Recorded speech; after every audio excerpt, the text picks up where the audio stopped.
নমস্কার বন্ধুরা, নিশিরা গল্পের আড্ডায় আমি জয়দীপ আরও একবার তোমাদের সবাইকে স্বাগত জানাই।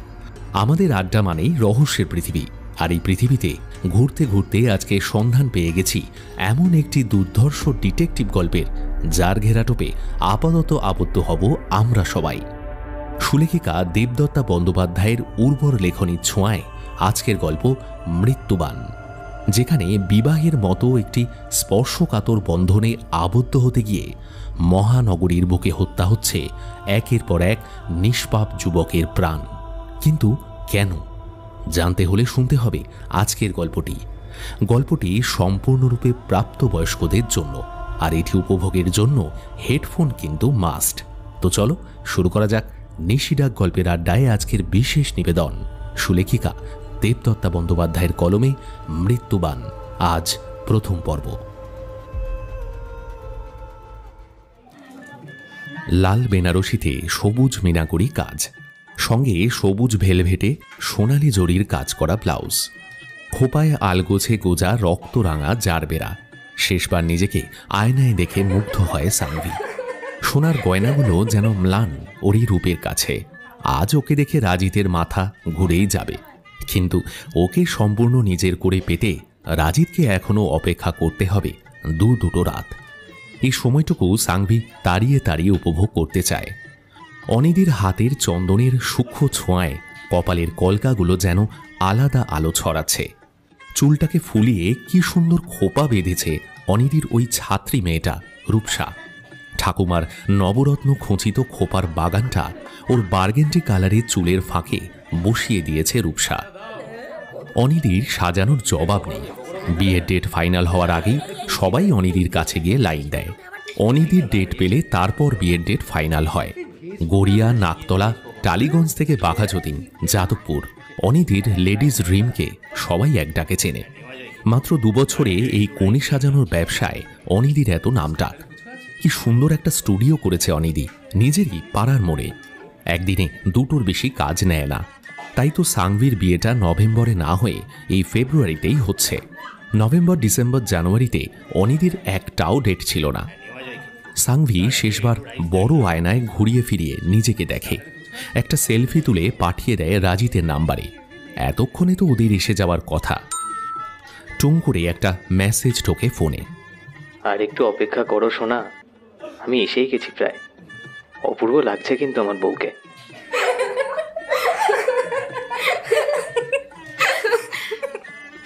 কল করতে করতে ঘরে ঢুকে আসে সাংভির 4 বান্ধবী। এতক্ষণ ওরা সবাই পাশের আরেকটা পার্লারে সাজতে গেছিল। রাধিকা ওকে ফোনে ব্যস্ত দেখে বলে, উমা কি সুন্দর লাগছে রে তোকে। তাই বুঝি? হ্যাঁ রে। এই দাঁড়া, তোর আইলাইনারটা একটু বেঁকে গেছে মনে হচ্ছে। দেখেছিস তো ওই ছোট্ট ছোট ছেলে মেয়েগুলো আমাকে তখন থেকে জ্বালাচ্ছে। ভালো লাগে না, আর ওদের জন্যই হয়ে যায়। বাবা, এখনো তোরা প্রেম করছিস? আর কিছুক্ষণ পরেই তো দেখা হবে। চুপ কর তো, এখনকার প্রেমের মজাটাই আলাদা। এই তো আর কিছুক্ষণ, এরপর স্বামী স্ত্রী হয়ে গেলে তো তখন আর এসব থাকবে না। সব প্রেম তখন একেবারে উড়ে যাবে। তানিয়া বলে ওঠে কথাটা। 8 মাস আগেই ওর বিয়ে হয়েছে দিগন্তর সঙ্গে। দিগন্ত একজন এমআর, আশেপাশের রাজ্যেও যেতে হয়। তানিয়াকে তাই একাই থাকতে হয় বেশিরভাগ। আজও দিগন্ত আসেনি, মেদিনীপুরে গেছে গতকাল। তোরা দেখে নিস, আমরা কিন্তু বিয়ের পরেও প্রেম করব। মুখটা পাউট করে আরেকটা সেলফি তুলতে তুলতে কথাটা বলে সাংভি। ওর আর রাজিতের সম্পর্কটা 3 বছরের। অনেক কাঠখড় পুড়িয়ে বিয়েটা হচ্ছে অবশ্য। আসলে রাজিত দুগার অবাঙালি, রাজপুত, বড় ব্যবসায়ী। ওদের 3টে প্যাথোলজি আর 4টে ওষুধের দোকান রয়েছে কলকাতার বুকে। রাজিত একমাত্র এসবের ওয়ারিশ। সাংভির বাবা একজন প্রফেসর, মা স্কুল শিক্ষিকা। ওরা মেনে নিলেও প্রথম আপত্তি হয়েছিল রাজিতের পরিবারের দিক থেকেই। রাজিতের মায়ের ইচ্ছে ছিল রাজস্থান থেকে অনেক দহেজ সহ কোনো কোচি মেয়ে দুগর পরিবারের বউ হয়ে আসবে, কিন্তু রাজিতের জেদের কাছে হার মেনেছিলেন ওর বাবা মা। তাই অবশেষে বিয়েটা হচ্ছে আজ। ওহ সাংভি, ফাটাফাটি লাগছে তোকে। আজ রাজিতদা জাস্ট পাগল হয়ে যাবে। কাবেরী জড়িয়ে ধরে সাংভিকে। বাবা গো, রক্ষে করো, আমার বরটা যদি এবার পাগল হয়ে যায়। প্রেমে পাগল? অবশ্য সে তো রাজিত আগেই হয়েছে।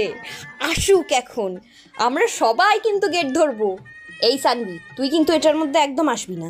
না না না, ওসব চলবে না। রাজিতকে আজ এলে ওকে নিংড়ে নিতে হবে। এই শোন, যে যা যা নিবি সমানভাবে ভাগ করবি, কিন্তু আমারও কিন্তু ভাগ চাই। সানভির কথায় সবাই হেসে ফেলে। ওদিকে হঠাৎই নিচে বাজি আর ব্যান্ড পার্টির আওয়াজে সচকিত হয়ে ওঠে মেয়ের দল। কে যেন বাইরের বারান্দা থেকে চিৎকার করে বলে, বর এসেছে, বর এসেছে।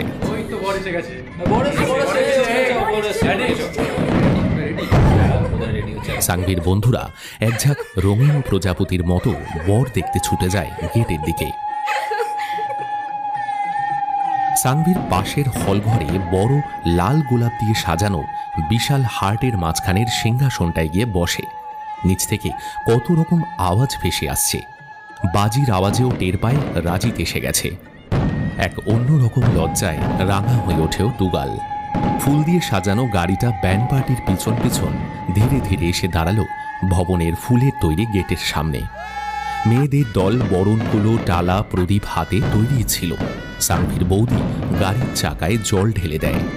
দাদা গাড়ির দরজা খুলে রাজিতকে হাত ধরে নামিয়ে আনে। সানভির মা কেতকী দেবী ঘিয়ের প্রদীপ দিয়ে মুখ দেখে জামাইকে বরণ করেন। ওদের ছোট মাসির এগিয়ে দেওয়া মিষ্টির প্লেট থেকে দুটো মিষ্টি তুলে খাইয়ে দেন রাজিতকে। ছোট কাকিমা দুধের গ্লাস এগিয়ে দেন তখনই। এক চমক দুধ খেয়ে গ্লাসটা সরিয়ে দেয় রাজিত। সবার ক্যামেরায় ধরা পড়ছে এই খণ্ড চিত্রগুলো। মেইন ক্যামেরাম্যান কেতকী দেবীকে বলতেই যাচ্ছিল যে দুধের গ্লাসটা আরেকবার ধরতে মুখের সামনে। তখনই সবাইকে অবাক করে কেমন যেন একটা কাটা কলা গাছের মতো মাটিতে লুটিয়ে পড়ে রাজিত। সানভির দাদা তাংশু ধরার আগেই লুটিয়ে পড়ে লাল কার্পেটের উপর। তাংশুর মায়ের হাত থেকে দুধের গ্লাসটা ছিটকে পড়ে। মুহূর্তের মধ্যে বিয়ে বাড়িতে শোরগোল পড়ে যায়। ততক্ষণে পিছনের গাড়ি থেকে নেমে এসেছেন রাজিতের বাবা, ছোট মামা আর আরও কয়েকজন। পিছনের গাড়ি থেকে একে একে বেরিয়ে এসেছে রাজিতের বন্ধুরা। তাংশু আর কয়েকজন ধরাধরি করে রাজিতকে নিয়ে শোয়ায় বরাসনের লাল টুকটুকে সোফায়। নিমন্ত্রিতদের মধ্যে 3 জন ডাক্তার ছুটে আসেন খবরটা শুনে। রাজিতের সঙ্গে আসা বরযাত্রীদের ভিতর থেকেও 2 জন ডাক্তার এগিয়ে আসেন। ব্যান্ড পার্টির আওয়াজ এত তাড়াতাড়ি থেমে যেতে সানভি উসখুস করছিল, কিন্তু দোতলার হলে ও তখন সম্পূর্ণ একা। তাকেই বা জিজ্ঞেস করবে কি হয়েছে। তবে একটা কিছু যে স্বাভাবিক নয় বুঝতে পারছিল কোণের সাজে সানভি। পরপর 3 জন ডাক্তার রাজিতকে পরীক্ষা করে মাথা নাড়লেন। ডক্টর বসাক একসময় ফরেন্সিক মেডিসিন পড়াতেন, এখন রাজিতদের ল্যাবের উচ্চ পদে রয়েছেন। তিনি ঠোঁট দুটো ভালো করে লক্ষ্য করে গন্ধ শুকে বললেন, ফর্মিকানাম নাইট, মনে হচ্ছে মিষ্টিতে। আমি যদিও শিওর নই, তবে পুলিশকে খবর দিতে হবে। কয়েক সেকেন্ডের মধ্যে অনুষ্ঠান বাড়িতে নেমে আসে শ্মশানে নীরবতা। সবাই সবার মুখের দিকে তাকাচ্ছেন। রাজিতের বাবা ধপ করে বসে পড়েছেন একটা চেয়ারে। সানভির মায়ের বুকের ভেতরটায় কেমন যেন একটা চাপ চাপ ব্যথা মনে হয়। ফিসফিস করে গুঞ্জন, 2-একটা কান্নার রোল, নতুন আগত অতিথিদের হতভম্ব মুখ। বিয়েবাড়ির পুরো ছবিটাই যেন বদলে যায় মুহূর্তের মধ্যে। সানভির বন্ধুরা ছুটে যায় দোতলায়। মেয়েটা যে একদম একা রয়েছে ওপরে। 15 মিনিটের ভেতর পুলিশ চলে আসে। ফরেন্সিক টিম আসে আধ ঘন্টা পর। ততক্ষণে সানভির মাকে হাসপাতালে নিতে হয়েছে। সানভি থেকে থেকেই জ্ঞান হারাচ্ছে। তাংশু মিস্টার দুগরকে সামলাতে ব্যস্ত। ও হাসপাতালে যেতে পারেনি বাবা মায়ের সঙ্গে। পুলিশ এসেই বলেছে কেউ যেন এই বাড়ি ছেড়ে বেরিয়ে না যায়। সবার জবানবন্দি নেওয়া হবে। দুধের ভাঙা গ্লাস, আধ খাওয়া মিষ্টির প্লেট সহ আরও কিছু স্যাম্পেল সংগ্রহ করেছিল ফরেন্সিক টিম। হঠাৎ মিস্টার দুগর উঠে দাঁড়িয়ে বললেন, একটা কথা শুনেন, আমার ছেলেকে কিন্তু খুন করা হয়েছে, আর এর শেষ কিন্তু আমি দেখে ছাড়ব। গুঞ্জন আবার তুমুল আকার ধারণ করে। এর মধ্যেই লালবাজারের ডিসিডিডিকে ফোন করে বসেছেন রাজিতের ছোট মামা। উনি ক্রিমিনাল লয়ার। নিজের জিজুকে জড়িয়ে ধরে বললেন, আমরা শেষ দেখবই। এত লোকের সামনে বিষ মেশানো মিষ্টি খাওয়ানো হলো বিট্টুকে, ছবি তোলা আছে সব। এই বাড়ির সব কাটা লোককে জেলে ভরবো। এটা ঠান্ডা মাথায় প্ল্যান করে মার্ডার। কিছুক্ষণের মধ্যেই লালবাজারের হোমিসাইড ডিপার্টমেন্টের গাড়ি দেখা গেল মুকুল ভবনের সামনে।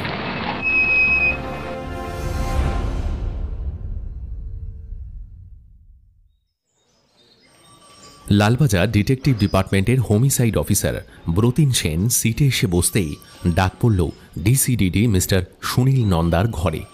সারাটা রাত ওর কেটেছে কাল একটা বিয়ে বাড়িতে। সুনীল বললেন, কি বুঝলে সেন? কেসটা ঠিক আছে তো? স্যার, দেখে যত সহজ মনে হচ্ছে তেমন সহজ তো নয়। আজ অবধি কটা বাড়িতে শুনেছেন মেয়ের বাড়িতে বর আসলে বরকে বিষ খাওয়ানো হয়? বাঙালি বাড়িতে মেয়ের বিয়ের দিন মেয়ের বাবা বা মা এইসব কেন করবে? এবার দেখতে হবে ছেলে মেয়ের শত্রু কে কে ছিল। তাদের ভিতরে কেউ যদি... দেখো, যা করার তাড়াতাড়ি করবে, খুব চাপ আসছে ওপর থেকে। স্যার, আমি খোঁজ নিয়েছি। মিষ্টিটা ক্যাটারারের লোক প্লেটে সাজিয়ে দিয়েছিল। মেয়ের এক মাসি এনে মেয়ের মায়ের হাতে দেয়। বর আসার তখন অনেক দেরি ছিল। ওই দুধের গ্লাস আর মিষ্টির প্লেট বরণ ডালার সঙ্গে একটা চেয়ারে রাখা ছিল। মহিলারা তখন সবাই ফটো তুলতে ব্যস্ত ছিলেন। এবার ওই সময় কেউ প্লেটটা বদলে দিতে পারি। আরে বিয়ে বাড়ির অতগুলো লোকের ফাঁকে খুন করেছে খুনি, যে কেউ ওকে দেখে ফেলতে পারতো। ডিসিডিডি দৃশ্যটা কল্পনা করতে চেষ্টা করেন। না স্যার, আর বর আসবে বলে গিজগিজ করছিল কয়েকশো লোক। সেই সময় প্লেটটা যে কেউ বদলে দিতেই পারে, মানে দিয়েছে। তাই আমার সন্দেহের তালিকায় রয়েছে ওই দিন ওখানে উপস্থিত প্রতিটা লোক। আর স্যার, আমি লিস্টটা নিয়েই এসেছি। ব্রতিন একটা লিস্ট বের করে। But Sen, listen to me. একটা অনুষ্ঠান বাড়িতে নিমন্ত্রিতদের সংখ্যা কত থাকে, আর নিমন্ত্রিতরা বাদেও কত লোক থাকে? ক্যাটারিংয়ের স্টাফ, ডেকোরেটার্সের লোক, পুরোহিত, ক্যামেরাম্যান, ব্যাম পার্টি, আরও কত কে। সব থেকে বড় কথা কি জানো? যে কোনো অচেনা লোক বিয়ে বাড়িতে ঢুকে যেতে পারে নিমন্ত্রিত হিসাবে। সেটার জন্য ভিডিও ফুটেজ খতিয়ে দেখেছি, সব লোকেদের নামের লিস্টও করেছি। তবে এখন তো কনে আর তার মা অসুস্থ, তাই কথাই হলো না ওদের সাথে। ওকে সেন, টেক ইউর টাইম। যত তাড়াতাড়ি সম্ভব ব্যাপারটাকে শেষ করো। দুগারের কিন্তু অ্যাসেম্বলিতে চেনাশোনা প্রচুর আছে, যথেষ্ট চাপ আসছে আমার ওপর থেকে। ক্লান্ত বিধ্বস্ত ব্রতিন নিজের ঘরে ফিরে আসে। এখন একটা কড়া ব্ল্যাক কফি খুব দরকার। বেল বাজিয়ে পিয়নকে দুটো কড়া কফির কথা বলে জবানবন্দির ফাইলটা টেনে নেয় ও। সাংভি আর রাজিতের প্রেমের বিয়ে। প্রথমে দুগার পরিবার রাজি ছিল না বাঙালি পরিবারের সঙ্গে আত্মীয়তায় যেতে। রাজিত একমাত্র ছেলে, বিয়েটা হলে সাংভির লাভ হতো সবচেয়ে বেশি। কিন্তু বিয়েটা না হওয়ায় কে কি করে লাভবান হলো সেটাই দেখার বিষয়। ব্রতিনের ভেতর থেকে কেউ বারবার বলছে কেসটা যেমন ভাবছে তেমন সহজ নয়। তবুও রুটিন ইনভেস্টিগেশন করেছে। ওর জুনিয়র শুভ জবানবন্দি নিয়েছিল। ব্রতিন শুভকে ডেকে নেয়, বলে, জবানবন্দি পরে পড়ছি, আগে বলো তুমি কি বুঝলে? হ্যাঁ স্যার, আমি ভাবছিলাম যে মেয়েটার আর ছেলেটার পাস্ট একবার যদি ঘেটে দেখা যায় তাহলে ভালো হবে। কারণ এরকম যদি পাস্টে কোনো কেস থেকে থাকে যেখানে প্রেমে কেউ দাগা খেয়েছে ওদের কাছে, মানে ব্যাপারটা একতরফাও হতে পারে। কিন্তু স্যার, একটাই কথা, ফর্মিক অ্যামোনাইট মানে ওই সাইনাইট তো খুব সহজলভ্য নয়। ওটা দিয়েই খুনটা হচ্ছে, মানে পেলো কোথায় ওটা? কফি এসে যায় ইতিমধ্যে। এক কাপ শুভকে দিয়ে নিজের কাপে চুমুক দেয় ব্রতিন, বলে, ওটা আজকাল যে কোনো ল্যাবে থাকে। দেখো, ভুলে যেও না, সাংভির মা কেমিস্ট্রি টিচার আর বাবা ফিজিক্সের প্রফেসর। দাদা একটা মেডিসিন রিসার্চ টিমে রয়েছে। সাংভি নিজে একসময় ল্যাবে কাজ করতো, ওর বন্ধুরা সেটাই বলল। ওর 3 জন বান্ধবী ওর সঙ্গে কেমিস্ট্রি নিয়ে পাশ করেছে। ওদিকে রাজিদের তো নিজেদেরই ল্যাব, মেডিসিনের ব্যবসা। তাই আগে মোটিভটা জানতে হবে। হ্যাঁ স্যার, আমি যতদূর জানতে পেরেছি রাজিতের জীবনে কলেজ লাইফে একটা মেয়ে এসেছিল। সেই সম্পর্কটা ভেঙে যায় রাজিতের বাবা মা রাজি ছিল না বলে। আর মেয়েটা এখন ইউরোপে সেটেলড, ভালো বিয়ে হয়েছে। সাংভির লাইফের ব্যাপারেও কিছু জানতে পেরেছি যে ওর জীবনে যতদূর শুনলাম 2টো প্রেম ছিল। প্রথম ছেলেটা ওর ক্লাসমেট, ডেঙ্গুতে মারা যায় যখন ওরা কলেজে। দ্বিতীয় প্রেমটা 6 মাস টিকেছিল।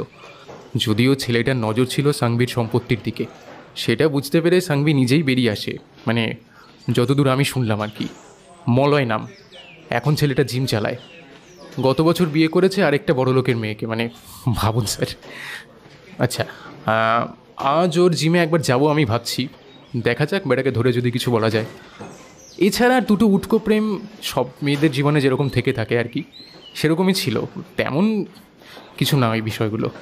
হ্যাঁ, কিন্তু তারা কি এমন খুন করতে পারে বলে তার দাদা মানে তাংশু এটা মনে করে না। পারিবারিক শত্রু ওদের নেই বললেই চলে। মানে যে খুব ভদ্র আর রুচিশীল পরিবার। সাংভির বৌদি মালুশ্রী, ও কিন্তু সাংভিরই বান্ধবী। দুজনের মধ্যে খুব ভাব ছিল। আর আমি যতদূর জানতে পারলাম, এই মাল্যশ্রী ছিল রাজিতের ল্যাবে প্যাথোলজিস্ট। তবে বিয়ের পর ও চাকরি ছেড়ে দিয়েছে। সেটা পরিবারের চাপে না এমনি, সেটা যদিও জানি না। ওদিক থেকে রাজিতের মৃত্যুতে লাভ ওর একটা দুঃসম্পর্কের কাকার ছেলের। দুগর দম্পতির নিকট ওই আত্মীয় একাই আছে, যদিও তারা পরে উইল চেঞ্জ করেছেন কি না সেই বিষয়ে এখনও কিছু জানি না। ছেলেটি বরযাত্রীর গাড়িতে ছিল। ওর পক্ষে বিষ মেশানো তো সম্ভব বলে মনে হয় না। শুভ বিয়েবাড়ির ভিডিওটা চালিয়ে দেয় ব্রতিনের কথাতে। সন্ধ্যা থেকে লক্ষ্য রাখে ওরা। প্রথমে এলো সাংভি, পার্লারে সাজতে গেছিল। সঙ্গে দুটি মেয়ে, একজন ওর মামার মেয়ে টিনা, অন্যজন ঋতু ওর বান্ধবী। এরপর টুকরো টুকরো ডেকোরেশনের ছবি। সন্ধ্যায় এক দুজন করে নিমন্ত্রিতরা আসছে সেই ছবি। বর বরণের জন্য মহিলাদের ভিড় গেটের কাছে। রয়েছে সাংভির বান্ধবীরা। মিষ্টির প্লেট হাতে এক মহিলা। শুভ দেখে বলল ও মেয়ের মাসি। প্লেটটা আরেকটি মহিলার ডালায় রাখল। তারপর ডালাটা নিয়ে একজন ওদিকে গেল, আর দেখা গেল না। পরের ফুটেজে সব মহিলারা লাইন করে দাঁড়িয়েছে। পেছনে কয়েকজন পুরুষও রয়েছে। বরের গাড়ি এলো। সামনে ব্যান্ড পার্টি, কিছু বরযাত্রী নাচছে। মেয়েরাও কজন নাচতে শুরু করল। মেয়ের মাকে টেনে আনা হলো নাচার জন্য। তিনি আবার চলে গেলেন। তাংশুর বউ মাল্যশ্রী গাড়ির চাকা ধুয়ে দিল। তাংশু দরজা খুলল, রাজিতকে নামালো। প্রতিন সোজা হয়ে বসল। এবার বরণ পর্ব শুরু হলো। সাংভির মাসির হাত থেকে মিষ্টির প্লেট নিলেন কেতকী দেবী। মিষ্টি খাওয়ালেন, দুধের গ্লাস ধরলেন। দুধটাকেই মুখটা কেমন করল রাজিত, লুটিয়ে পড়ল। স্যার, রসগোল্লায় বিষ ছিল, এটা ল্যাব রিপোর্ট এসেছে আমার ফোনে, দুধে নয়। সেটা বুঝেছি, কিন্তু দুধে থাকলে দুধ কেটে যেত। অম্লধর্মী অ্যাসিড সেটা। মিষ্টিটা চিবিয়ে খেতে কয়েকটা সেকেন্ড লেগেছে, তারপরেই বিষ তার কাজ শুরু করেছে। এরপরেই দৌড়ি হুড়োহুড়ি কয়েকজন রাজিতকে নিয়ে যাচ্ছে ভেতরে। ভিডিও শেষ। ব্রতিন কফিটা শেষ করে চোখ বন্ধ করে ভাবার চেষ্টা করল, বিয়েবাড়ির ভিড়ে মিষ্টিতে বিষ মেশানো কার পক্ষে সম্ভব? রাজিতের মৃত্যুতে কে লাভবান হলো? অনার কিলিং নয় তো? পরক্ষণেই মনে হলো ছেলের বাড়ি নয়, খুনি লুকিয়েছিল মেয়ের বাড়িতেই। বরযাত্রীরা তখনও গাড়িতে বা বরের পেছনে ছিল। মিষ্টির প্লেট ছিল গেটের ভেতরে। এবার যে সময়টুকু মিষ্টির প্লেটটা অরক্ষিত ছিল, সেই সময়টুকুতে কারা ওতে বিষ মেশানোর সুযোগ পেয়েছে সেটাই দেখতে হবে। এবার সেই সময়টুকু সাংভির মা, বৌদি এরা ক্যামেরার সামনেই ছিল। তবে কি ওর বান্ধবীদের মধ্যে কেউ? মেয়েটার বান্ধবীদের ডিটেলস চাই। কার কি ব্যাকগ্রাউন্ড, কে কোন পরিবার থেকে এসছে, রাজিতের সঙ্গে কারোর ঘনিষ্ঠতা বা অন্য কিছু। বুঝতেই পারছো তো, কেসটায় চাপ আছে। হ্যাঁ স্যার, সাংভির 4টে বন্ধু ছিল। 4 জনই আমন্ত্রিত ছিল। 2 জন এসেছে সকাল থেকে, আর 2 জন এসেছে ঘটনার পরে। ওদের সম্পর্কেও খোঁজ নিচ্ছি আমি। এমন সময় ব্রতিনের ফোনটা বেজে উঠল। তাংশুর ফোন। সাংভি একটু সামলে উঠেছে, জবানবন্দি দিতে চায়। ভীষণভাবে চাইছে রাজিতের হত্যাকারী ধরা পড়ুক। শুভকে নিয়ে ব্রতিন গড়িয়ার উদ্দেশ্যে রওনা দেয়। 2 দিন পাগলের মতো অদৃশ্য খুনির পিছনে ছুটে বেড়ালো ব্রতিন আর শুভ। ডিসিডিডি মিস্টার নন্দা চাপ দিয়ে যাচ্ছেন, কিন্তু ওরা কিছুতেই একটা লক্ষ্য স্থির করতে পারছিল না। মলয় শহরেই ছিল না সে সময়। ও ফ্যামিলি নিয়ে গোয়া গেছে 7 দিন আগে। রাজিতকে মারার আসল উদ্দেশ্য কি জানাটা খুব দরকার, কারণ ব্যবসার ক্ষেত্রে ওর কোনো শত্রু থাকতেই পারে। হিংসায় ওর কোনো বন্ধু বেশি শত্রু এই কাজ করতেই পারে। একইভাবে সাংভিদের কোনো পারিবারিক শত্রুও থাকতে পারে। মাল্যশ্রী সাংভির বৌদি খুব সাধারণ ঘরের মেয়ে। তাংশুর বাবার কলিগ রায়বাবু আর তার স্ত্রী নিজেদের একমাত্র মেয়ে মিঠুর সঙ্গে তাংশুর বিয়ে দিতে চেয়েছিলেন। সাংভির বন্ধু মাল্যশ্রীর সঙ্গে বিয়েটা হওয়ায় ওরা সাংভির উপর ক্ষেপে গেছিলেন। মাল্যশ্রী আর তাংশুর এনগেজমেন্টের দিন নাকি মিঠু একঘর লোকের সামনে সাংভিকে শাসিয়েছিল দেখে নেবে বলে। তবে মিঠু এই মুহূর্তে দিল্লিতে, কিন্তু লোক দিয়ে তো করানো যেতেই পারে। রায় দম্পতি নিমন্ত্রিত ছিলেন এ বিয়েতে, কিন্তু আসেননি। তৃতীয় দিন বিকেল 5টায় ব্রতিন উঠবে করছিল। পোস্টমর্টেম রিপোর্টটা নিয়ে ওর এক ফরেন্সিক এক্সপার্ট বন্ধুর সঙ্গে আলোচনা করার ইচ্ছে ছিল। তখনই ফোনটা সুর করে জানান দিল মিস্টার নন্দা ওকে খুঁজছেন। হ্যালো ব্রতিন। হ্যাঁ Bratin, another gift for you. চলে যাও টালিগঞ্জ, মালঞ্চ। আবার বিয়ে করতে যাওয়ার মুখে খুন হয়েছে বর। যাও যাও, এক্ষুনি যাও। মানে আবার সিরিয়াল কিলার? ব্রতিন ধপ করে নিজের চেয়ারে বসে পড়ে। বর বিয়ে করতে রওনা দিচ্ছিল, বরের মা নিয়মকানুন পালন করছিলেন, কিন্তু সেই মায়ের হাতের মিষ্টি খেয়েই সব শেষ। বুঝতে পারছো, ওর একই পদ্ধতি। তাই জন্যই তোমাকে পাঠাচ্ছি। আই থিঙ্ক দুটো কেস কোনো রকমভাবে রিলেট করছে। ব্রতিন নিজের মাথাটা চেপে ধরে। কি হলো এটা? সত্যি কি সিরিয়াল কিলারের কাজ, নাকি পুলিশকে বিভ্রান্ত করতে আরেকটা খুন? কে এভাবে বিয়ে করতে যেতে বাধা দিচ্ছে, আর কেনই বা? হাজারটা প্রশ্ন মাথার ভেতরে কিলবিল করতে থাকে। সব কেমন যেন জট পাকিয়ে যায়। আরেকটা ফোন ঢুকছে ওর ফোনে। নাম্বারটা দেখে টালিগঞ্জ থেকে ফরেন্সিক ডক্টর হোরের কল। ফোনটা ধরতেই ওকে তাড়াতাড়ি পৌঁছতে বললেন উনি প্রায় পৌঁছে গেছেন বললেন। শুভকে নিয়ে আধ ঘন্টায় মালঞ্চ পৌঁছে যায় ব্রতিন। অর্ক দেবরায় পেশায় একজন ডাক্তার, সার্জেন, বাবা মায়ের এক ছেলে, এক বোনও রয়েছে অবশ্য। বাবা নেই গত 3 বছর। নিউ আলিপুরের দত্ত পরিবারের ছোট মেয়ে আদিত্রির সঙ্গে 1 বছরের প্রেম। 2 পরিবারের সম্মতিতেই বিয়েটা হচ্ছিল। Aditri school teacher. 5টায় বর নিতে এসেছিলেন আদিত্রির মামা আর মাস্ততু জামাই বাবু। ওদের সামনেই ছেলের মা মালা দেবী দুধ দিয়ে ছেলের হাত ধুইয়ে মিষ্টি মুখ করাচ্ছিলেন ছেলের। মিষ্টির প্লেটটা ভিতরের ঘর থেকে ওর ননদ নিয়ে আসেন। যারা বরযাত্রী যাবেন প্রায় 50 জন আত্মীয় বন্ধু বান্ধব ছড়িয়ে ছিটিয়ে ছিল ফ্ল্যাটের ভেতরে, বাইরে, নিচে। ঘরে সে সময়ে প্রচুর লোক, ক্যামেরাম্যান, ছেলের বন্ধু, এমন অনেকেই ছিল। আপাতত মালা দেবী অচেতন। আদরের ছেলের জীবনে সবচেয়ে সুন্দর মুহূর্তটা এভাবে বদলে যাবে, কোনো মায়ের পক্ষেই সেটা মেনে নেওয়া সম্ভব নয়। ছোট মেয়ে মৌমি মাকে সামলাতেই ব্যস্ত। ব্রতিন আর শুভ জনে জনে আত্মীয়দের সঙ্গে কথা বলছিল। যে পিসি মিষ্টিটা ভেতর থেকে এনে মালা দেবীকে দিয়েছিলেন তাকে জেরা করছিল ব্রতিন। সবাই আত্মীয় পরিজন, সবাই হতভম্ব। পিসি কাঁদতে কাঁদতে বললেন তার হাতে প্লেটটা দিয়েছিলেন বাড়ির বহু পুরনো পরিচারিকা। এরপর ডাকা হলো সেই পরিচারিকাকে। সে বলল মালা দেবী নিজেই রূপোর প্লেটে 2টো রসগোল্লা আর 2টো মিষ্টি সাজিয়ে টেবিলে রেখেছিলেন। তারপর উনি পরিচারিকাকে নিয়ে মেয়ের বাড়ির লোকজনের আপ্যায়নে ব্যস্ত হয়ে পড়েন। ওদের 1,500 স্কোয়ার ফিটের ফ্ল্যাটে তখন বিভিন্ন লোকজন এসে উপস্থিত হয়েছেন। ভেতরের ডাইনিং হলের টেবিলে পড়েছিল সেই সাজানো মিষ্টির প্লেট। ছেলেকে আসনে বসিয়ে মালাদেবী ননদকে বলেন প্লেটটা আনতে। পরিচারিকা রানু এগিয়ে দেয়। ও কি করে জানবে ওতে কেউ বিষ মিশিয়ে দিয়েছিল? ডক্টর হোর খুব ভালো করে ডেড বডিটা লক্ষ্য করে বললেন, এবারেও সাইনাইড, প্রুসিক অ্যাসিড। প্রথম মিষ্টিটা সবে খেয়েছিল অর্কদেব, দ্বিতীয়টা তখন মুখে। প্রথমে সবাই ভেবেছিল বিষম লেগেছে। জলও খাওয়াতে যান মালাদেবী, কিন্তু কয়েক সেকেন্ডের ভেতর সব শেষ। পুরো ঘটনাটাই ভিডিওতে ধরা থেকে গেছে। এগুলো ব্রতিনের উপরি পাওরা, কারণ খুনের সময়কার এমন লাইভ ভিডিও এর আগে কোনো কেসে ওরা পায়নি। সবাইকে রুটিন মেনে জেরা করছিল শুভ আর ব্রতিন। সবাই ঘাবড়ে গেছে এই ঘটনায়। বাইরে 2টো ওবি ভ্যান নিয়ে রিপোর্টাররা ভিড় করেছে। নেহাত পুলিশ ভেতরে ঢুকতে দিচ্ছে না। ডক্টর অর্কর বাবা নেই। ডক্টর হোর মিষ্টির প্লেটটা নিয়ে গেলেন।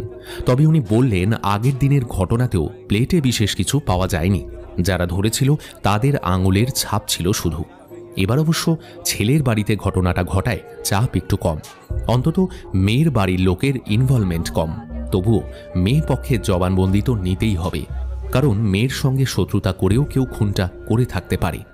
গাড়িতে মেয়ের বাড়ি যেতে যেতে শুভ বলল, আচ্ছা স্যার, সিরিয়াল কিলিং না হয় এমনও তো হতে পারে, মানে 3 দিন আগে যেটা ঘটেছে সেটা পেপারে পড়ে কেউ হয়তো এটাকে। সাইনাইড আজকাল কিছু লোকের কাছে সহজলভ্য হলেও খুন করা কি খুব সহজ শুভ? যে চাইবে সেই একটা মিষ্টিতে দিয়ে খুন করাতে পারবে। ডক্টর হোর জানিয়েছিলেন আগের দিন ক্যাটারিংয়ের যে বালতি থেকে রসগোল্লা নেওয়া হয়েছিল সেই মিষ্টি আর এই প্লেটের মিষ্টি আলাদা দোকানের, অর্থাৎ মিষ্টিকেও বদলে দিয়েছিল। এবারেও মনে হয় তাই হবে। উনি রসগোল্লার হাঁড়ি নিয়ে গেছেন পরীক্ষা করতে। দেখা যাক। ডক্টর অর্কদেবের জীবনে কে কে শত্রু আছে ওটাও খুঁজে বের করতে হবে। আচ্ছা আপাতত চলুন, আদিত্রি ম্যাম কি বলছে শোনা যাক। রাত 9:30 নিউ আলিপুরের একটা বাংলোয় পৌঁছল ওরা। বিয়ে বাড়ি ভেঙে গেলেও কিছু আত্মীয় পরিজন রয়ে গেছেন। কেউ কেউ বাড়ি ফেরার তোড়জোড়ে ব্যস্ত। ভবনে আর যায়নি কেউ। 6টায় লগ্ন ছিল, সবে ভবনে যাওয়ার তোড়জোড় করছিল সবাই। তখনই খবর আসে যে এমন একটা ঘটনা ঘটেছে। আদিত্রি কনের সাজ গয়না সব খুলে ফেলে একটা সাধারণ তাঁতের শাড়ি পরেছে।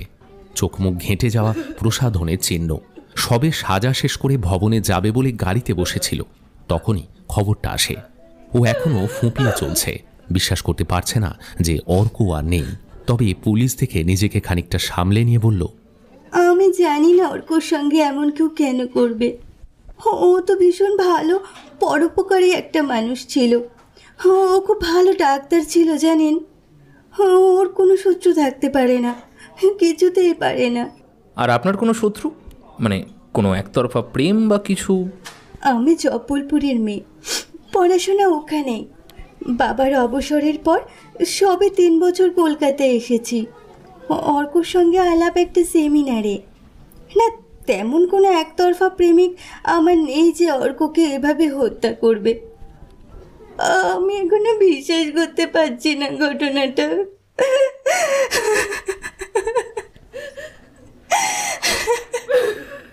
আবার কাঁদতে শুরু করে আদিত্রি। ওদের কোনো পারিবারিক শত্রুর খবরও পাওয়া যায় না। নিউ আলিপুরের এই বাড়ি রমেন দত্তর বাবার তৈরি। ওরা চাকরি সূত্রে জব্বলপুর থাকতেন, বছরে একবার এই বাড়িতে আসতেন। 3 বছর আগে অবসর গ্রহণের পর পাকাপাকি ফিরে আসেন। তারপর ওর বাবা আর মা, মানে আদিত্রির দাদু ঠাম্মা, 1.5 বছর আগে পরপর 2 মাসের ব্যবধানে চলে যান। আদিত্রি এখানেই একটা ভালো স্কুলে চাকরি পেয়েছিল ততদিনে। ডক্টর অর্ককে এই বাড়ির সবারই খুব পছন্দ ছিল। অর্কর মায়েরও আদিত্রিকে পছন্দ ছিল। এর বেশি কিছু জানা গেল না। অনেক রাতে বাড়ি ফিরে হঠাৎ একটা কথা মনে পড়ায় শুভকে ফোন করল ব্রতিন। হ্যাঁ শুভ, শোনো, রাজিত এবং অর্ক দুজনের ফোনের ডিটেলসটা আনাও তো কালকে। আদিত্রি আর সাংভির ফোনের ডিটেলসটাও কিন্তু চাই। হ্যাঁ, আর চাই ওদের ফেসবুক, টুইটার, ইনস্টাগ্রামের ডিটেলসটা। কমন ফ্রেন্ড কারা, কমন ফ্রেন্ডের সঙ্গে চ্যাট হিস্ট্রি। 2টো বিয়ের গেস্ট লিস্টে কমন কাউকে পেলে একবার আমায় জানিও তো। ওকে স্যার, ঠিক আছে, তাহলে এইভাবেই এগোনো যাক। ব্রতিন ফোনটা রেখে ভাবতে থাকে ঠিক কোথা থেকে শুরু করবে, এবার কিভাবে এগোবে। আবার ফোনটা বেজে ওঠে, মিস্টার নন্দার ফোন। তারপর কি বুঝতে পারছো ইয়াংম্যান? Can you crack the nut? Sir চেষ্টা তো করছি, কিন্তু কিছুই বুঝে উঠতে পারিনি এখনো। ওকে, এই মাসে কিন্তু প্রচুর বিয়ে আছে, কিন্তু আমি চাই না কোনো রকমভাবে আরেকটা লাশ পড়ুক। খুনি যদি সত্যি সিরিয়াল কিলার হয় তাহলে কিন্তু আরও খুন হবে। মিডিয়া কিন্তু আমাদের ছিঁড়ে খাবে। হ্যাঁ, ও হ্যাঁ, ডক্টর হরের সঙ্গেও কথা হলো। উনি স্পেশালি একজনকে চাইছেন এই কেসে, তবে ডিপার্টমেন্টের কেউ নয়। অবশ্য আমাদের সঙ্গে আগে কাজ করেছে বহুবার, একসময় আইবিতেও ছিল। স্যার 3য় খুনটা হবেই এখনো বলছি না। শুনতে খারাপ লাগলেও বলবো যে কলকাতায় প্রতি বিয়ের ডেটে যত বিয়ে হয় ততজন বরকনেকে কি আমরা পুলিশ প্রোটেকশন দিতে পারবো? মানে সেটা কি কখনো সম্ভব?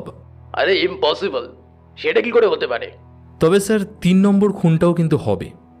খুনটা না হলে বুঝবো এটা সিরিয়াল কিলিং নয়, কিন্তু আমার মন বলছে এটা হবে। আমায় একটু সময় দিন sir, please. Listen, serial killer কিন্তু একটা কিছু ক্লু রাখে, একটা চিহ্ন, যা দেখে তার কাজটাকে আইডেন্টিফাই করা যাবে। আনফরচুনেটলি এখানে কিছুই নেই। হ্যাঁ, সেটা আমিও ভেবেছি, হয়তো আছে, আমাদের চোখে পড়ছে না। স্যার একটাই প্রশ্ন, আপনি কাকে দিতে চাইছেন এই কাজের ভারটা, সেটা কি জানতে পারি? ওকে দাঁড়াও, আমি আজকে রাত্রিটা ভাবি, কালকে কল করে বলছি। তুমিও ততক্ষণ দেখো কোনো সূত্র পাও কিনা। ওকে, বেস্ট অফ লাক। শুভরাত্রি জানিয়ে নন্দা ফোনটা কেটে দেন। ব্রতিন বুঝতে পারে স্যার তার উপর ভরসা করছেন না আর। সূত্র না পেলে কেসটা হয়তো অন্য কাউকে দেবেন মিস্টার নন্দা, কিন্তু সূত্রটা কি? 2টো কেসের মধ্যে একটাই মিল, মিষ্টিতে সাইনাইড মিশিয়ে বরকে মারা হয়েছে।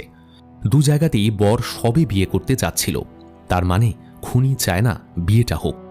যদি সে সাইকো খুনি হয় যে কিনা বিবাহ বিদ্বেষী, তবে আরও কিছু লাশ পড়বে কলকাতার বুকে। কি মনে করে কন্ট্রোল রুমে ফোন করে ব্রতিন। আগামীকাল থেকে কলকাতার বুকে যত বিয়ে আছে তার একটা তালিকা চাই। প্রতিটা ভবন, রিসর্ট, হোটেল, পাড়ার ক্লাব সব কিছু ইনফর্ম করা হোক, কেমন? মনে মনে ব্রতিন হিসেব করে এক একটা ডেটে কলকাতায় কত বিয়ে হয়। সংখ্যাটা 3 থেকে 4,000 হলেও আশ্চর্য নয়। চিন্তায় ডুবে গেছিল ব্রতিন। হঠাৎ মোবাইলটা আবার বেজে ওঠে।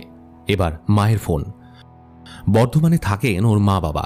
রাতের বেলা একটু ফোন করেন ছেলেকে। হ্যালো বলতেই মায়ের গলা ভেসে আসে, আচ্ছা শোনো না মা, এখন রাখছি, পরে কথা বলবো। মাকে আর চিন্তায় ফেলতে চায় না ব্রতিন। ফোনটা রেখে আবার ভাবতে বসে যায়।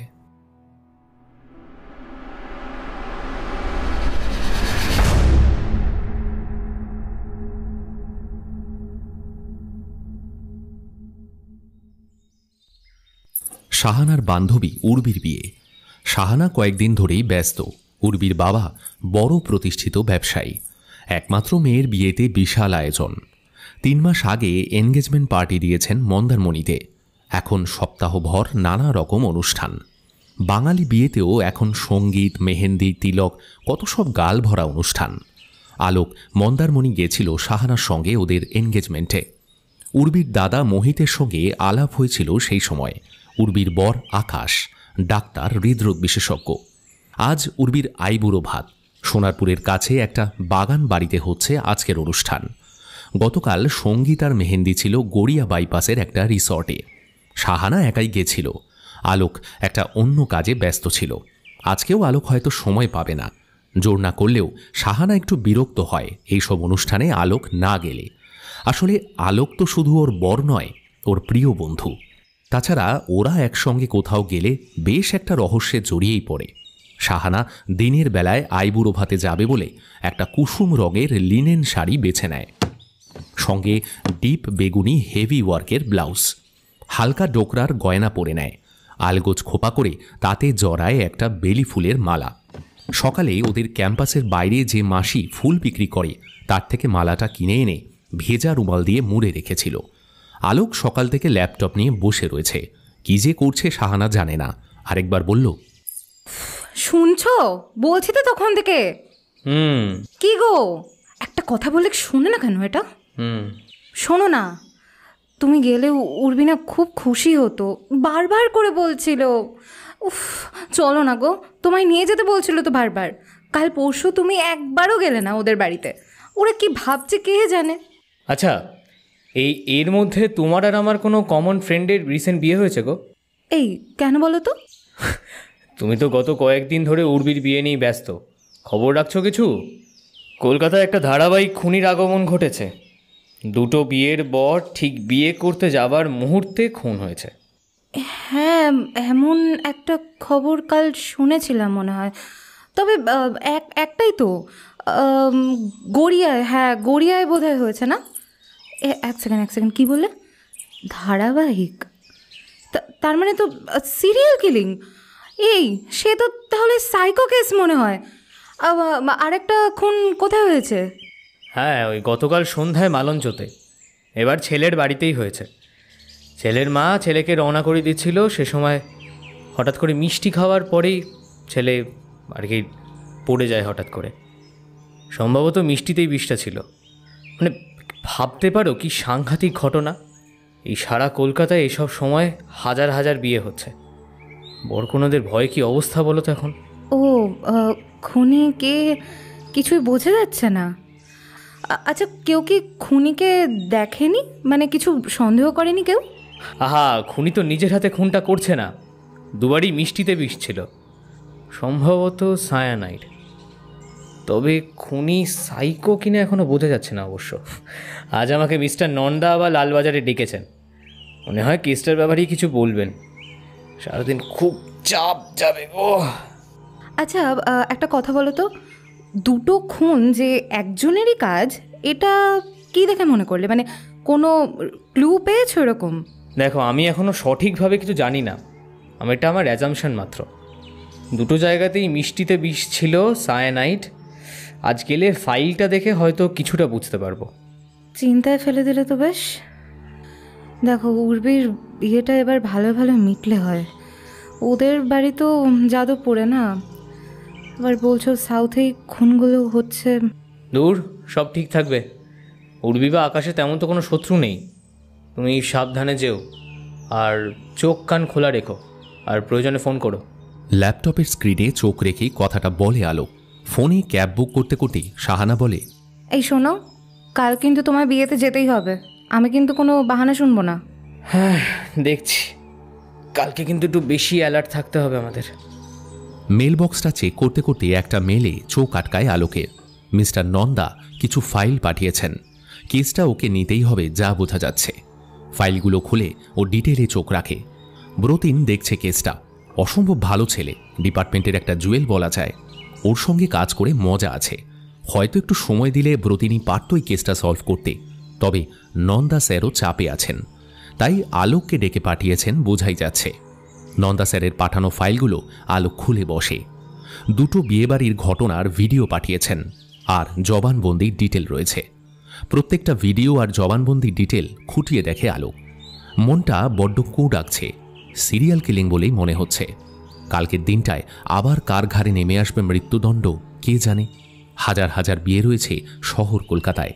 শাহানার ক্যাবটা চলে এসেছিল। বেরিয়ে যায় আলোককে বাই করে। ফাইল দেখা শেষ করে আলোক রেডি হয়ে যায়। ঠিক 2টোর সময় লালবাজারে পৌঁছে যাওয়ার কথা। কাল রাতের ডিনারে চাউমিন আর চিলি চিকেন আনিয়েছিল, তার অনেকটাই ফ্রিজে রয়েছে। সেটাই বের করে মাইক্রোওভেনে গরম করে নেয় আলোক। শাহানা তো 3 দিন ধরে উর্বিদের বাড়িতেই খেয়ে যাচ্ছে দুবেলা। খেতে খেতেই নিউজ পেপারগুলোয় চোখ রাখে। পেপারগুলো যে কোনো খবরকে বেশ রসিয়ে বলতেই ভালোবাসে। পুলিশের থেকে বেশি খবর ওরা জোগাড় করে ফেলে এক এক সময়। যদিও এর মধ্যে অনেকটাই কল্পনাপ্রসূত, তাই খবরের কাগজে খবর পড়লেও সবসময় সেটা আলোকের কাজে আসে না। ঠিক 2:05 মিস্টার নন্দার ঘরের সামনে পৌঁছে যায়। ওকে দেখেই খুশিতে যেন মিস্টার নন্দা বলেন, ডক্টর হোর তোমায় এই কেসটায় সব থেকে বেশি চাইছেন। বাকিটা যদিও সেন দেখছে। চেনো তো প্রতিন সেন, এখনই এসে পড়বে। তোমায় তো ফাইল পাঠিয়েছিলাম সকালে। সেন এসে বাকি কথা বলবে। চাইলে তুমিও কথা বলতে পারো মৃতদের আত্মীয়র সঙ্গে। সে তো দেখা করবই। সবার আগে খুন দুটোর পিছনে মোটিভ কি আছে সেটা দেখতে হবে। একটু পরেই ব্রতিন এসে পৌঁছয়। আলোককে দেখে যারপন্নাই খুশি হয়। আগে আলোকের সঙ্গে কাজ করেছে ও। আসলে পুলিশকে আইনের ঘেরাটোপে থেকে নিয়ম মেনে ইনভেস্টিগেশন করতে হয়, কিন্তু আলোকের মতো প্রাইভেট ইনভেস্টিগেটররা সমস্যার অনেক গভীরে যেতে পারে। সাধারণ মানুষও ওদের কাছে বেশি স্বাচ্ছন্দ্য বোধ করে, তাই অনেক বেশি কথা খুলে বলে। আলোক যে আগে আইবিতে ছিল, ব্রতিন জানে বিষয়টা। বলো Bratin, any updates? Yes sir, ফোনগুলোর ডিটেলসে কিছু ইনফরমেশন পেয়েছি। তবে সবচেয়ে ইন্টারেস্টিং, রাজিত আর ডক্টর অর্ক পরস্পরকে চিনত সোশ্যাল সাইটে। ওদের মিউচুয়াল ফ্রেন্ড 7 জন। ওদিকে রাজিত আর সাংভির কমন ফ্রেন্ডে প্রায় 41 জন, যার মধ্যে 6 জন আবার আদিত্রির পরিচিত। 4 জনের মধ্যে কমন মোট 3 জন। এই 3 জন অবশ্য কলকাতার বিভিন্ন প্রান্তে রয়েছে। আচ্ছা, চ্যাট হিস্ট্রিতে কোনো কমন কিছু বা গুরুত্বপূর্ণ কিছু পেলে? তেমন কিছু নয়। আদিত্রি ফেসবুকে অ্যাক্টিভ নয়, ইনস্টাগ্রাম বা টুইটারও করে না। ডক্টর অর্ক টুকটাক 3টেই করতেন, তবে বড্ড কম। রাজিত হোয়াটসঅ্যাপে বিজনেসের কাজ করতো বেশি, সোশ্যাল সাইটে কম যেত।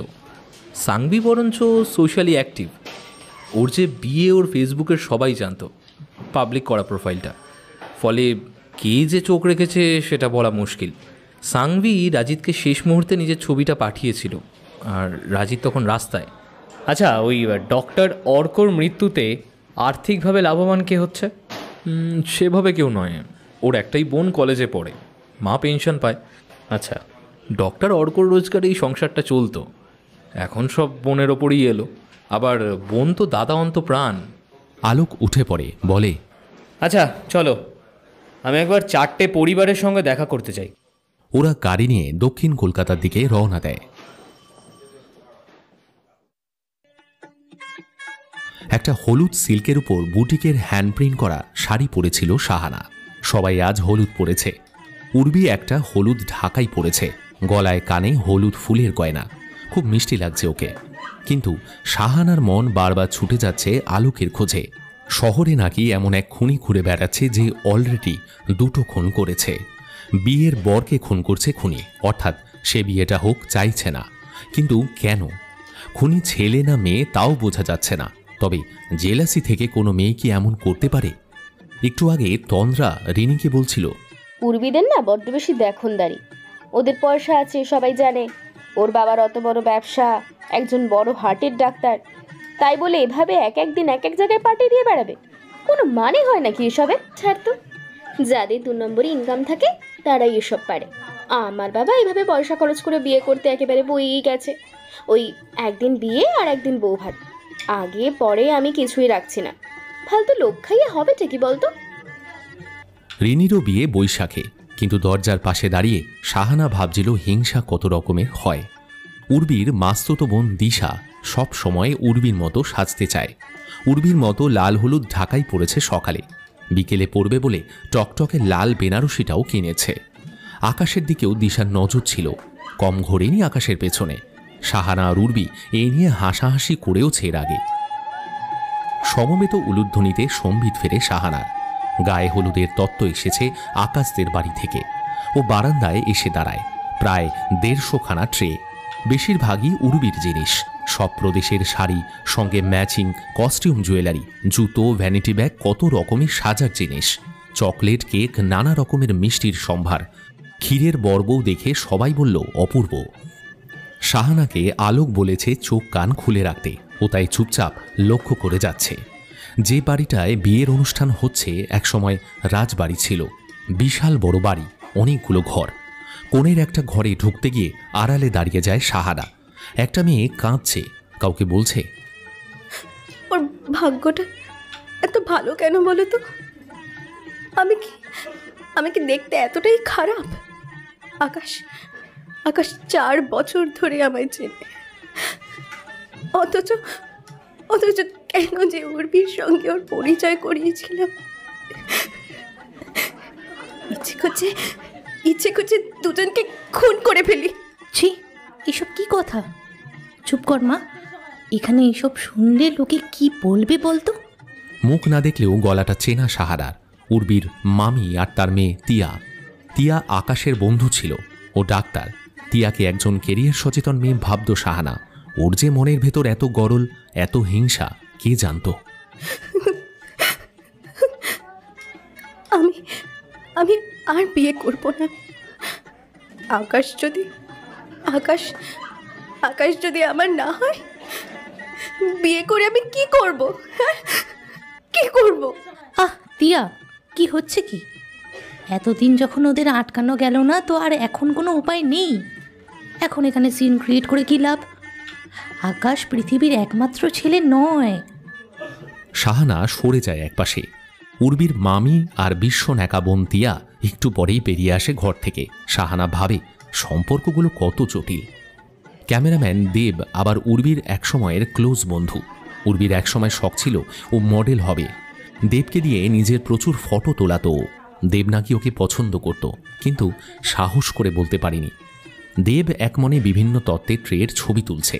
হলঘরে আর কেউ নেই। মিষ্টি ট্রেগুলোর কত কাছে গিয়ে কি করছে ও? শাহানা একটা জানলার ধারে দাঁড়িয়ে যায়। ডেকোরেটার্সের ছেলেরাও কাজ করছে। ফুলের মঞ্চ, গেট, বিবাহকুঞ্জ সেজে উঠছে ধীরে ধীরে। মাঝে লোকাল থানার বড়বাবু একবার এসে সবাইকে অ্যালার্ট করে গেছে যে অচেনা অনাহত কাউকে দেখলেই থানায় জানাতে। এক ভয়ঙ্কর খুনি ঘুরে বেড়াচ্ছে শহরের বুকে। সবাই একটু আতঙ্কিত তাই, তবুও আনন্দে তেমন ভাটা পড়েনি। নিচে সবাই নাচানাচি করছে। হলুদ খেলা শুরু হবে এবার। এর মধ্যে উর্বি পোশাক বদলেছে। এখন হলুদ একটা রঙের গিজা পড়েছে, গোলাপি সুতোর কাজ পার আর আঁচলে। খোলা চুলে খুব মিষ্টি লাগছে ওকে। শাহানা ভাবে আকাশের কি কোনো শত্রু থাকতে পারে? বড় ডাক্তারও, হার্ট স্পেশালিস্ট। এসব ডাক্তারদের শত্রু হয় সাধারণত পেশেন্টের বাড়ির লোক, যদি কেউ ওর হাতে মারা গিয়ে থাকে। প্রেমে যদি কেউ প্রতারিত হয়ে থাকে তেমন শত্রু। তবে আকাশ খুব ভালো ছেলে। ও দুটো এনজিওতে ফ্রিতে চিকিৎসাও করে। এছাড়া গ্রামে ক্যাম্প করে এনজিওর সঙ্গেও কাজ করে। শাহানার মনে হয় না কেউ আকাশকে মারতে চাইবে। সন্ধ্যার আলোয় সেজে ওঠে বিয়েবাড়ি। একঝাঁক রঙিন প্রজাপতির মতো উঠছে কচি কাচার দল। মেয়েরা সব বিভিন্ন পার্লারে সাজতে গেছিল। পার্লার থেকে 3টে মেয়ে এ বাড়িতে এসেছে উর্বির মা, মামি, মাসি, কাকিমাদের সাজাতে। শাহানা পাশের একটা পার্লারে গেছিল চুল বাঁধতে। আলোককে ফোনও করেছিল। ও আসতে পারবে বলে মনে হয় না, তবুও চেষ্টা করবে বলেছে। শাহানার খোপায় সাদা অর্কিডের ফুল লাগাচ্ছিল পার্লারের মেয়েটা। তিয়াও এসেছে এখানে সাজতে। খুব মিষ্টি লাগছে মেয়েটাকে। শাহানা ভাবে এই মেয়েটা ডাক্তার, শিশুরোগ বিশেষজ্ঞ, কিন্তু কিছুক্ষণ আগে ওর মাকে যা বলছিল ওর নাকি খুন করতে ইচ্ছে করছে। সত্যি কি অসম্ভব জটিল মনস্তত্ত্ব। খুনি হয়তো এমন কোনো মিষ্টি চেহারার আড়ালে লুকিয়ে রয়েছে। রিনি আর তন্দ্রাও গেছিল আরেকটা পার্লারে। সবচেয়ে সুন্দর লাগছে উর্বিকে, লাল টুকটুকে বেনারসি, সোনার গয়না, মাথায় মুকুট, যেন দেবী লক্ষ্মী স্বয়ং এসেছেন বিয়ে করতে। সবাই ওর সঙ্গে ফটো তুলতে ব্যস্ত হয়ে যায়। শাহানা লক্ষ্য রেখেছে বর বরণের দিকে। বর যেন কিছু না খায় সেদিকে লক্ষ্য রাখাটা খুব দরকার। ব্যাপারটা ফোনে আলোক উর্বির মা বাবাকেও বুঝিয়ে বলেছে। বরণের মিষ্টি থাকবে শাহানার কাছে। একথা আগেই কাউকে বলতে বারণ করেছে আলোক। জলের জন্য নতুন মিনারেল ওয়াটারের বোতল নিতে বলেছে। শাহানা উর্বির মাকে চোখের ইশারায় ভরসা দেয়, ও থাকতে উর্বির কোনো ক্ষতি হবে না।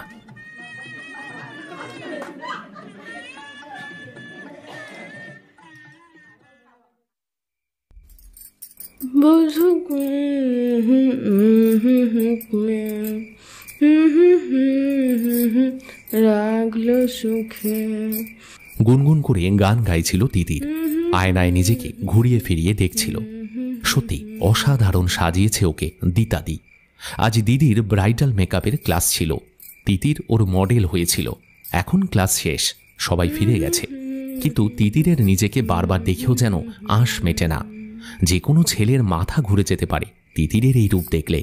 কি মিষ্টিই না লাগছে তিতিরকে। বেশ কয়েকটা সেলফিও তোলে তিতির। ঘুরিয়ে ফিরিয়ে আয়নায় নিজেকে দেখে।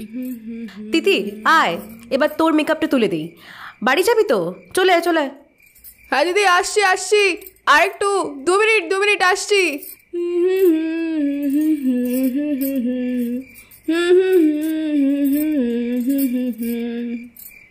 আয়নায় নিজের ছবির উপর হাত রাখে তিতির। এর আগেও কয়েকবারও মডেল হয়েছে, কিন্তু এত সুন্দর করে কেউ ওকে সাজায়নি। কি মসৃণ গাল, কি সুন্দর ত্বক, দারুণ লাগছে ওকে। দু চোখ ভরে নিজেকে দেখতে থাকে তিতির। ওদিকে দিতা দিয়ে আবার চলে ও দিতাদি, তোমার মতো আমি এরকম কবে সাজাতে পারবো গো? মন দিয়ে শেখ, খুব তাড়াতাড়ি পারবি। দিতা ওর মেকআপ বক্স গুছোতে থাকে। শোনো না, আমি আজ নেবে গো তোমার সঙ্গে। ওর শাড়ির পিন আর ওড়না খুলতে খুলতে দিতা বলে, নেব, আগে কাজটা তো শেখ। যে মেকআপ আর্টিস্ট হয় সে নিজে সাজে না, অন্যকে সাজায় সুন্দর করে। নিজেকে প্রেজেন্টেবল রাখলেই চলে। যা পাশের ঘরে গিয়ে তোর পোশাক বদলে নে, আমি বেরিয়ে যাব। ক্যাব এসে গেছে কিন্তু, তোকে নামিয়ে দিচ্ছি, চল। তিতির পাশের ঘরে ঢুকে গুনগুন করতে করতে পোশাক বদলায়। বাহ, বেশ ভালো লাগছে তো আমাকে। তিতির বেরিয়ে আসে মিনিট 2 পরে। দিতাদি বলে, এ কি মেকআপ তুললি না? থাক না দিদি, ও কিছু হবে না। অ্যাটলিস্ট কপালের চন্দনটা তো তুলবি। আয় আমি তুলে দিচ্ছি, এদিকে আয়। কটনে ক্লিনজার লাগাতে চায় দিতা। বললাম তো থাক, আমি তুলবো না বলছি, শুনতে পাচ্ছ না? খড়খড়ে গলায় হিস হিসিয়ে ওঠে তিতির। একটা ভয়ের শিরশিরানি অনিন্দিতার শিরদাঁড়ার বেবে নেমে যায়। তিতিরকে মাঝে মাঝে কেমন অচেনা লাগে অনিন্দিতার। থাক বাবা, তুলে কাজ নেই, মুখে বলে, চল নামিয়ে দিচ্ছি। অনিন্দিতাদের ফ্ল্যাটে একই ফ্লোরে থাকে তিতির আর ওর মা। ছোট থেকেই তিতির ওর খুব ন্যাওটা। আসলে ওর কিছু মানসিক সমস্যা রয়েছে।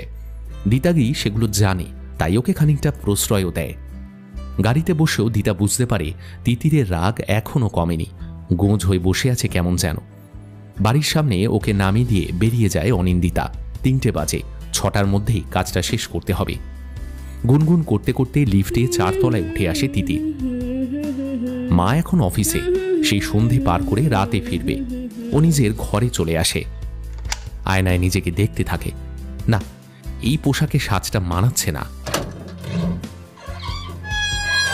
গত বছরের কেনা একটা ঘাগরা রয়েছে ওর আলমারিতে, সেটা বার করে নেয়। ময়ূরকণ্ঠী রঙের ওড়নাটা মাথায় দেয়। কুন্দনের গয়নার সেটটা বার করে। বেশ সুন্দর লাগছে এবার। আবার কয়েকটা সেলফি তোলে তিতির। ছবিগুলোর থেকে বেছে নেয় 3টে ছবি, পাঠিয়ে দেয় মেসেঞ্জারে। অনলাইন রয়েছে ওর প্রিয় বন্ধু। একটু পরেই একরাশ রঙিন হৃদয়ে একটা স্টিকার ভেসে আসে। একটা মিষ্টি স্পর্শ যেন ছুঁয়ে যায় তিতিরকে। তিতির তার কল্পনার ডানায় ভর করে ভেসে চলে। SMS-এ কথাবার্তা চলতে থাকে। কি করছো তিতির? নিজেকে দেখছি তোমার চোখ দিয়ে। হ্যাঁ জানো, তুমি কিন্তু ভীষণ সুন্দর। সবার চোখ নেই সেই সৌন্দর্য দেখার, তোমায় শুধু আমিই দেখব। সত্যি বলছো? আমার তিতিরকে আমি কি কখনো মিথ্যে কথা বলি? আমায় ছেড়ে চলে যাবে না তো? হঠাৎ তিতিরের মধ্যে যেন সেই পুরনো ভয়টা পাক খেয়ে ওঠে। বিশ্বাস করো না আমায়? নিজের থেকেও বেশি। তবে এমন কথা কেন বলো বলো তো? রিজুদা, উমেশ, তনয়দা সবাই এমন বলতো জানো। সবাই আমায় ভরসা দিত। রিজুদা তো তারপর বাইরেই চলে গেল, উমেশ দিল্লিতে বিয়ে করেছে, আর তনয়দা এখন কর্ণাটকে থাকে। কেউ কথা রাখেনি। চিন্তা করো না, আমি কথা রাখবো। আজ সন্ধ্যায় তুমি আসছো তো? আর তাড়াতাড়ি পৌঁছে যেও কিন্তু, খুব সুন্দর করে সেজে আসবে, কেমন? বলছি, আমার যাওয়াটা কি ঠিক হবে? কি মনে করবে সবাই? আরে আমার বন্ধুর বিয়ে, ওরা আমায় বলেছে তোমাকে নিয়ে আসতে, আর তোমার বাড়ির কাছেই তো, এসো কিন্তু। মন বলছে আমার দেওয়া নীল শাড়িটা পরবে তুমি আজকে। আমি তোমায় চিনব কি করে? একটা ছবি দাও। ওটাই তো মজা শোনা, যেদিন তুমি আমাকে চিনে নেবে এই লুকোচুরির খেলা তো শেষ। আমি তোমার হব, অত লোকের মাঝখানে আমাকে চিনতে হবে কিন্তু, কেমন? ধুর, আমার লজ্জা করবে। রাঙিয়ে ওঠে তিতির, এক অন্যরকম অনুরাগের ছোঁয়ায় ভিজে যায় মনটা। আচ্ছা ঠিক আছে, আমি তোমাকে খুঁজে নেব, এসো কিন্তু। একটা উড়ন্ত চুম্বন ভেসে আসে। তিতির সাজতে বসে। ব্রাইডাল মেকআপ নয়, পার্টি মেকআপ। আজ কি সত্যি ওর মনের মানুষের সঙ্গে দেখা হবে? পার্থর সঙ্গে পরিচয় মাস 6 আগে ফেসবুকেই। তিতিরের বন্ধুর সংখ্যা এমনিতেই খুব কম, অচেনা কাউকে চট করে ও বন্ধু বানায় না। কিন্তু এই পার্থ দিতাদির ফ্রেন্ড লিস্টে রয়েছে, আর ওর সঙ্গে কিছু ব্রাইডাল ছবিতে খুব সুন্দর সুন্দর কমেন্টও করেছিল। সেই থেকেই বন্ধুত্ব। মুখের মেকআপটা শেষ করে কাঁধ পর্যন্ত চুলগুলো খুলে দেয়। চোখ দুটো খুব সুন্দর করে আঁকে, একটা স্মোকি লুক আনে দু চোখের পাতায়। নীল আইলাইনারের উপর হালকা থেকে ডিপ নীল আইশ্যাডো। নীল রঙের কাতানটা কুরিয়ারে এসেছিল, এটাই পার্থর দেওয়া প্রথম উপহার। মা জানে না এই শাড়ির কথা। মায়ের শাড়িগুলো ভীষণ হালকা রং, শাড়ি পরতে খুব ভালোবাসে তিতির। নীল শাড়িটা পরে ও চন্দ্রানী পার্লের সেটটা পরে নেয়। কপালে একটা টিপ পরে নীল রঙের। বিয়েবাড়িতে ঢোকার আগে একটা জুঁইয়ের মালা নেবে খোলা চুলে। ঠোঁটে হালকা লিপস্টিক আর পারফিউম মেখে পুরো তৈরি। বাঁ হাতের ঘড়িটা পরে মাকে একটা মেসেজ করে যে বান্ধবীর বিয়েতে যাচ্ছে। ফোন খুলে কার্ডে ভবনের ঠিকানাটা দেখে নেয়, নিচে নেমে আসে। একটা অটোয় উঠলেই মিনিট 10 পৌঁছে যাবে। ঘড়িতে প্রায় 6:30। ওর ঠিক 7টায় ঢোকার কথা, তাই বলেছে পার্থ। আলোক যেতে পারেনি উর্বির বিয়েতে। ব্রতিনের অফিসে বসে কথা হচ্ছিল। শুভ বলল, আমি বুঝছি না খুনি সাইনাইডটা পাচ্ছে কোথায়। জায়গার কি আর অভাব আছে? রাজিতের বড় মামা পেস্টিসাইডের ফ্যাক্টরি আছে, ওরা এক মেশোর কেমিক্যালের ব্যবসা। সানভীর এক বান্ধবীর একটা ওষুধের ফ্যাক্টরিতে কাজ করে, আর এক বান্ধবীর বরের আবার ফার্টিলাইজারের ব্যবসা। আদিত্রির মামা ল্যাব অ্যাসিস্ট্যান্ট, অর্কর ছোটো কাকা কেমিস্ট। আর এদের যদি বাদও দিই, কলকাতায় চোরা বাজারে সায়ানাইড মুড়ি মুড়কির মতো বিক্রি হয়। আমাদের খুনি অবধি পৌঁছানোর রাস্তা খুঁজতে হবে। কিছু তো একটা কমন রয়েছে এই দুটো খুনের ভেতর।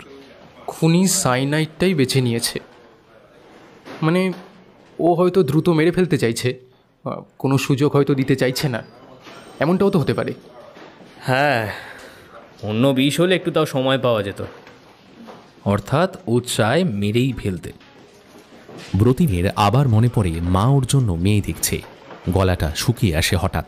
রুমাল দিয়ে মুখটা মুছে জল খায় একটু। আলোক বলে, আচ্ছা, কলকাতায় যত আজকে বিয়ে আছে সব ছেলে এবং মেয়ের বাড়িতে ইনফর্ম করা হয়েছে তো? সব থানাকে মেল করা হয়েছে তাদের এলাকার প্রতিটা বিয়ে বাড়িকে অ্যালার্ট করতে, বুঝেছ? শুভকে এখন সাউথের দিকে পাঠানো হবে রাউন্ডে। কিছু সন্দেহের কারণ ঘটলেই জানাবে। আলোকের ফোনে শাহানার মেসেজ আসে। ও খুব চিন্তিত। আলোককে বারবার বলেছে বর আসলে যেন কেউ কিচ্ছু না খেতে দেয়। আলোক এই কথাটা টিভির মাধ্যমে প্রচার করতে চেয়েছিল, কিন্তু ডিসিডিডি মিস্টার নন্দা বলেছেন তাতে মানুষ নাকি প্যানিক হয়ে যাবে, অযথা ভয় পাবে। শেষে নিমন্ত্রিতরা খাবার খেতেও ভয় পাবে। তার চেয়ে থানার মাধ্যমে সবকটা বিয়েবাড়িকে জানানো হয়েছে যে বরকে বা কনেকে যেন কোনো খাবার পরীক্ষা না করে না দেওয়া হয়। অর্থাৎ মিষ্টিটা দোকান থেকে কিনে এনে সেফ জায়গায় যেন রাখা থাকে, কেউ যাতে বদলে না দিতে পারে। কোনো রকম সন্দেহ হলে সেই মিষ্টি ফেলে নতুন খাবার দিতে। আসলে জ্ঞান ফেরার পর অর্কর মা একটা কথা বলেছিলেন, তিনি নাকি কাঁচা গোল্লা আনেননি, প্লেটে 2টো রসগোল্লা আর 2টো দরবেশ রেখেছিলেন। অথচ প্লেটে ছিল 2টো রসগোল্লার সঙ্গে 2টো কাঁচা গোল্লা। এখন ওর মনে হচ্ছে কেন তখন ওই মিষ্টিটা উনি খাওয়ালেন। কিচেনের ডাস্টবিনে 2টো রসগোল্লা আর দরবেশ পাওয়া গেছিল অবশ্য, অর্থাৎ খুনি কিচেনে ঢুকেছিল। কাঁচাগোল্লার বাক্সটা পাওয়া যায়নি, তবুও ওই টাইপের মিষ্টি আশেপাশে যারা বানায় সেই সব দোকানের সিসিটিভি ফুটেজও দেখা হয়েছে। কয়েকটা দোকানে আবার সিসিটিভি নেই, ছোট দোকান। আবার টুম করে একটা মেসেজ ঢুকলো আলোকের ফোনে। ও আসবে কিনা বারবার জানতে চাইছে শাহানা। ও না করে দেয়। ঘড়িতে তখন সন্ধে 6টা। আলোক একভাবে ভেবে চলেছে আজ কোথায় আক্রমণ হতে পারে। 7টা অবধি কোনো খবর নেই। অবশ্য আজ বিয়ের 2টো লগ্ন, পরেরটা বেশ রাতে। অনেক বাড়িতেই বর লেটে পৌঁছবে আজ। আঙুলে আঙুল জড়িয়ে প্রত্যেকটা সেকেন্ড একটা খবরের প্রতীক্ষায় বসে রয়েছে আলোক আর ব্রতিন। খুনি বোধহয় টের পেয়েছে আজ আমরা অ্যালার্ট, তাই হয়তো আজ খুনি সাবধান হয়ে যাবে আর একটা প্রাণও বেঁচে যাবে। দেখো, আমার মনে হয় না। এই ধরনের খুনিরা চ্যালেঞ্জ নিতে ভালোবাসে। যদিও খুনি ছেলে না মেয়ে সেটা এখন আমরা জানি না। ঠিক 7:30টায় এলো সেই প্রতীক্ষিত ফোন। এবার ঘটনাটা ঘটেছে বাঁশরণীতে। ব্রতিনের ফোনে খবর এলো যে তৃতীয় খুন হয়েছে ওখানে একটা বাগান বাড়িতে। ঠিক 40 মিনিট লেগেছিল আলোক আর ব্রতিনের বাঁশরণী পৌঁছতে। খুন হয়েছেন অরিন চ্যাটার্জি। তবে এবার মিষ্টি নয়, বরকে মিষ্টি খাওয়ানো রিস্ক নেয়নি কেউ। বর এসে বসেছিল স্টেজে। সবাই বরযাত্রীর আপ্যায়নে ব্যস্ত ছিল। বরকে কেউ একটা মকটেল এনে দিয়েছিল, সেটা খেতেই বিপত্তি। ডক্টর হোর আগেই পৌঁছে গেছিলেন। পুরো বিয়েবাড়িতে শোকের ছায়া। অরিন চ্যাটার্জির ভাই সোহম বললেন, না না, আমার দাদার কোনো শত্রুই থাকতে পারে না। দাদা ভীষণ ভালো মানুষ ছিলেন। জানা গেল বিয়েটা অ্যারেঞ্জ ম্যারেজ ছিল। 1 বছর আগেই বিয়েটা হওয়ার কথা ছিল। হঠাৎ সে সময় ছেলের বাবা প্রাবন্ধিক এবং প্রকাশক অলোকেশ চ্যাটার্জি মারা যান, তাই 1 বছর পিছিয়ে বিয়েটা হচ্ছিল। মেয়ের বাবা আশিস রায় জানালেন মেয়েকে শ্বশুর মশাই অলোকেশ চ্যাটার্জি নিজে পছন্দ করে গেছিলেন, কিন্তু তারপর হঠাৎ হার্ট অ্যাটাকে উনি মারা যান। মেয়ের বাড়ি ভেবেছিল বিয়েটা বোধহয় ভেঙেই যাবে, কারণ এক্ষেত্রে মেয়েকে অপয়া বলে অনেকেই। কিন্তু বাবার কাজ মিটতেই অরিন এসে বলেছিল যে সে বিয়ে করবে, তবে কাল অসৌচ কাটিয়ে। একবার রেজিস্ট্রির কথাও হয়েছিল, কিন্তু অরিনের মায়ের বক্তব্য ছিল যে অশৌচের ভিতর রেজিস্ট্রি ভালো দেখায় না, তাই হয়নি। আর তখন কে জানত যে এমন বিপত্তি হবে। কনের সাজে সায়নী কেঁদে কেটে একাকার। ওর বিয়ের সাজ ধুয়ে মুছে গেছে। কয়েকজন মহিলা ওকে সামলাতেই ব্যস্ত। সোহমও ভেঙে পড়েছে। জানা গেল ব্লু লেগুন মকটেলটাও নিজেই দাদাকে দিয়েছিল। রেজিস্ট্রির তোড়জোড় চলছিল তখন, সবাই স্ন্যাক্স খাচ্ছিল। ও প্রথমে দাদাকে চিকেন পকোড়া খেতে বলে, কিন্তু অরিন বলে বেশ গরম লাগছে, একটা মকটেল নেবে। মেয়ের বাড়ির কেউ সঙ্গে সঙ্গে মকটেল আনতে যায়। ভার্জিন মোহিতো বা ব্লু লেগুন বলেছিল অরিন, কিন্তু মকটেল কাউন্টারে ভিড় ছিল। একটু পরে সোহমের হাতে কেউ ব্লু লেগুনটা দিয়ে যায়, ও সেটাই দাদাকে দেয়। আলোক বলল, আপনাকে ড্রিঙ্কটা কে দিয়েছিল? ঠিক মনে পড়ছে না, আমাদেরই কোনো বন্ধু মনে হয়। কপালের দুপাশ টিপে ধরে সোহম। কপালে ফুটে ওঠে বিন্দু বিন্দু ঘাম। সার্ভিসিংয়ের দায়িত্বে বেশ কিছু মেয়ে ছিল। মেয়েগুলো তখন বসেছিল। শুভ আর ব্রতিন কাউকেই ফিরতে দেয়নি, কিন্তু ওরাও কিছু বলতে পারল না। ওরা ট্রেতে পকোড়া নিয়ে ঘুরছিল। শুরু হলো মেয়ের বাড়ির সবাইকে রুটিন মাফিক জেরা, কিন্তু ওরা কেউ মকটেলটা অরিনকে দেয়নি সেটা জানালো। রাত 3টে আলোক বাড়ি ফিরলেও শাহানা ফেরেনি।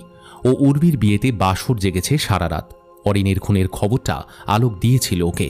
খবরটা ওই বিয়ে বাড়িতে চাউর হয়ে গেছিল আধ ঘন্টার ভেতরেই।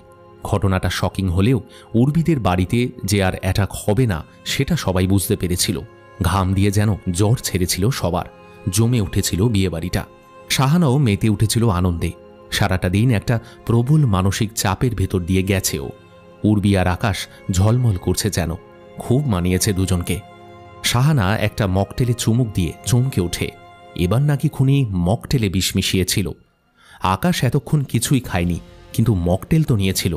শাহানা তো সেটা চেক করেনি সে সময়। ও মকটেলে চুমুক দিয়ে ভাবে খুনি যদি সাইকো হয় যে কেউ ওর শিকার হতে পারে। পরের দিন শাহানা সকাল 7টায় বাড়ি ফিরল। আলোক মাত্র 2 ঘন্টা ঘুমিয়ে সকালে উঠে জগিং করে তখন সবে 1 কাপ কড়া ব্ল্যাক টি নিয়ে বসেছে। আবার রেডি হয়ে 2 ঘন্টার ভেতর শাহানা ফিরে যাবে বন্ধুর বাড়ি। পোশাক বদলাতে শুধু নয়, আলোকের থেকে ডিটেল শুনতেই মেনলি ওর বাড়িতে আসা। এমন একটা ইন্টারেস্টিং কেসে ও এখনও সেভাবে ইনভলভ হতে পারেনি, এজন্য আফসোস হচ্ছিল। উর্বির বিয়েটা মিটলেই ও ঝাঁপিয়ে পড়বে কেসে। রেডি হতে হতে টুকটাক কথা বলছিল শাহানা। আলোক বলল, তার মানে খুনি তো এবার পদ্ধতি বদলালো। ওর এবার নিশ্চয়ই আরও নতুন কোনো পদ্ধতি ভাববে।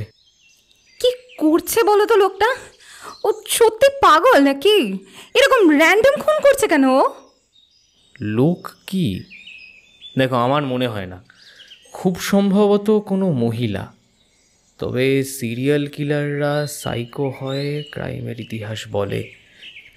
এক্ষেত্রে হয়তো প্রেমে আঘাত পেয়েছে, নয়তো পণের জন্য বিয়ে হয়নি, অথবা তথাকথিতভাবে কুৎসিত দেখতে। আমি এখনও শিওর নই, জানো। এগুলো সবই অনুমান। তুমি তো বলো, কল্পনা করে নাকি কখনো সত্যের নাগাল পাওয়া যায় না? আহা, ঠিক কল্পনা নয়, নিজেকে খুনির জায়গায় বসিয়ে ভাবছি, শুধু পুরুষদেরই মারছে কেন, মেয়েদের তো মারছে না। আর রাজিতের মৃত্যুতে কেউ আর্থিকভাবে লাভবানও হয়নি। অর্কর মৃত্যুতে ওর 19 বছরের ছোট বোন মৌমি লাভবান হয়েছে, পুরো সম্পত্তিটা ওর হয়ে গেল। কিন্তু মৌমি তো কলেজে পড়ে, দাদাই একমাত্র উপার্জন করত পরিবারে। খুব কষ্ট করে ডাক্তারি পড়াচ্ছিলেন মালাদেবী ছেলেকে। এবার মৌমিকে রোজগারে চিন্তা করতে হবে। কত আর জমানো টাকা থাকে মানুষের, মায়ের পেনশনই তো ভরসা। দাদা বেঁচে থাকলে মৌমির লাভই হতো। ওদিকে আবার অরিনদের পৈতৃক প্রকাশনের ব্যবসা। অরিনের বাবার সঙ্গে ব্যবসা দেখতো অরিন, একটা পত্রিকাও চালাতো। ওর ভাই সোহম আবার শখের ফটোগ্রাফার, ছবি তোলে, ঘুরে বেড়াতে ভালোবাসে, ব্যবসায় খুব একটা আগ্রহ নেই। এবার অরিনের মৃত্যুতে ওদের পৈতৃক বাড়ি ও ব্যবসার মালিক তোর ভাই সোহম। কিন্তু সোহম যদি দাদাকে মারতেই চাইবে, তাহলে বিয়ে বাড়িতে এত লোকের মাঝখানে কেন? ও তো অন্য কোথাও যে কোনো সময় দাদাকে সরিয়ে দিতে পারতো, তাই না? কিন্তু সব থেকে বড় ব্যাপার, আগের 2টো খুন কেন করলো? সোহমে তো তাতে কোনো নেই, সেটাই ভাবাচ্ছে। শাহানা ভাবে 3-3টে খুন হয়ে গেল, অথচ খুনি বহাল তবিয়তে ঘুরে বেড়াচ্ছে। কাগজগুলো তুলোধনা করছে প্রশাসনকে। আলোক ব্রতিনকে বারবার বলেছে 3টে বিয়েবাড়ির মধ্যে একটা লিঙ্ক কিছু থাকবে, সেটা খুঁজে বার করতে। একটা কমন ফ্যাক্টর, সেটা হয় ক্যাটারিং স্টাফ বা সার্ভিসিংয়ের কেউ, নয়তো ডেকোরেটর কিংবা মেকআপ আর্টিস্ট, পুরোহিত, নাপিত, কোনো আত্মীয় বন্ধু যে কেউ হতে পারে। অন্তত 2টো বাড়িতেও যদি কোনো কমন কেউ থাকে তাকেও ফলো করতে। শাহানা স্নান করেই পার্লারে চলে গেল। ওখান থেকে রেডি হয়ে বিয়ে বাড়ি চলে যাবে। ক্যাম্পাসের ভেতরেই একটা ভালো পার্লার আছে ওদের। ব্রতিন ঠিক 9টায় ফোন করে জানালো কমন একজনকে পাওয়া গেছে। রাজিতের বিয়েতে ওদের এক পারিবারিক বন্ধু বরযাত্রী গেছিল। সে আবার সায়নীর কাকার শালা। সে সেদিন সায়নীদের বাড়িতে ছিল, তাকে জেরা করার জন্য ডাকা হয়েছে।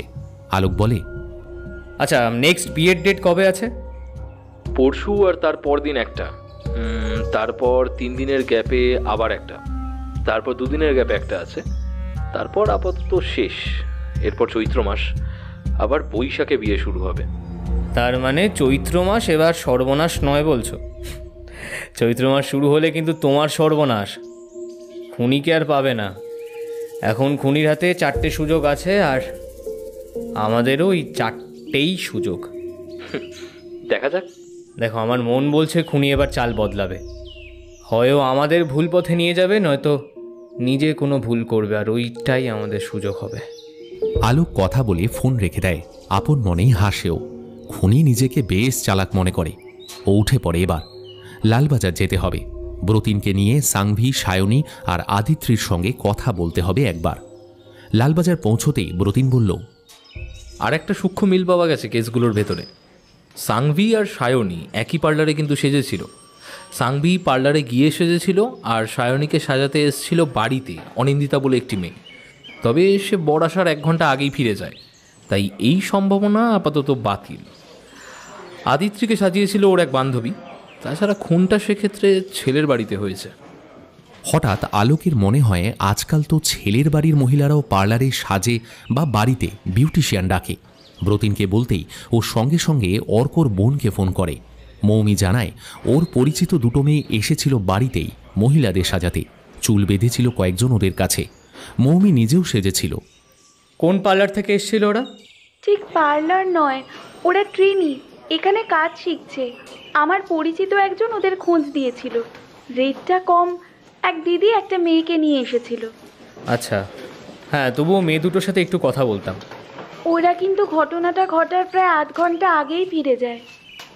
আলোক মনে মনে বলে তখনই যদি মিষ্টিটা বদলে দিয়ে থাকে। ব্রতিন সেনের ঘরেই বসেছিল আলোক। ফরেন্সিক রিপোর্ট চলে এসেছে, 3টি ক্ষেত্রেই সাইনাইডের প্রয়োগ। অরিনের অতীত সম্পর্কে খোঁজ নিতে শুভকে পাঠিয়েছিল ব্রতিন। শুভ অনেক খবর নিয়ে এসেছিল। অরিনের অতীত একদম সাদামাটা, ভালো ছেলে, ব্যবসা অন্তপ্রাণ। তবে লেখার হাত তত ভালো নয়। ওর বাবা প্রবন্ধ লিখত ভালো। আলোক বলে, অনেক সময় খুনির উদ্দেশ্যে একটা খুনি থাকে, পুলিশকে বিভ্রান্ত করতে সে 2-3টে খুন করে, কিন্তু সেক্ষেত্রে মোটিভ দেখতে হয়। অরিনের মৃত্যুতে লাভবান হচ্ছে ওর ভাই, পুরো সম্পত্তিটাই তো ও পেল। বোধহয় সেই যুক্তিটাও টিকছে না, কারণ সোহম প্রথমত ক্যান্সার পেশেন্ট, চিকিৎসা চলছে, কেমো চলছে। ওর দাদাইও চিকিৎসা করাচ্ছিল শেষ 9 মাস ধরে। কোনো শত্রু কিন্তু ওর নেই, ওর ভাই জানিয়েছে আমাকে। শত্রু নেই এত সহজে বলা যায় না। রাজিতের ব্যবসা জগতে শত্রুতা থাকতেই পারে কারুর সঙ্গে। সাংভির ক্ষতি চাইতো মিঠু, দিল্লিতে বসে টাকা দিয়ে খুন করানো যায়। আবার মলায় ভাড়াটে খুনিকে খুনের ভার দিয়ে গোয়া চলে যেতেই পারে। আর অর্কর ক্ষেত্রে ওর বোনের কোনো অদৃশ্য প্রেমিক থাকতেই পারে। অর্ক ছিল যার পথের কাঁটা। অর্কর বউ এলে হয়তো আরও অসুবিধা হতো তার। গ্রেট। আর অরিনের ক্যান্সারে আক্রান্ত ভাই, উনি যেহেতু সম্পত্তি পেলেন, ওদের অন্য কোনো ওয়ারিশও কেউ নেই। কেসটা খুব ভাবাবে মনে হচ্ছে।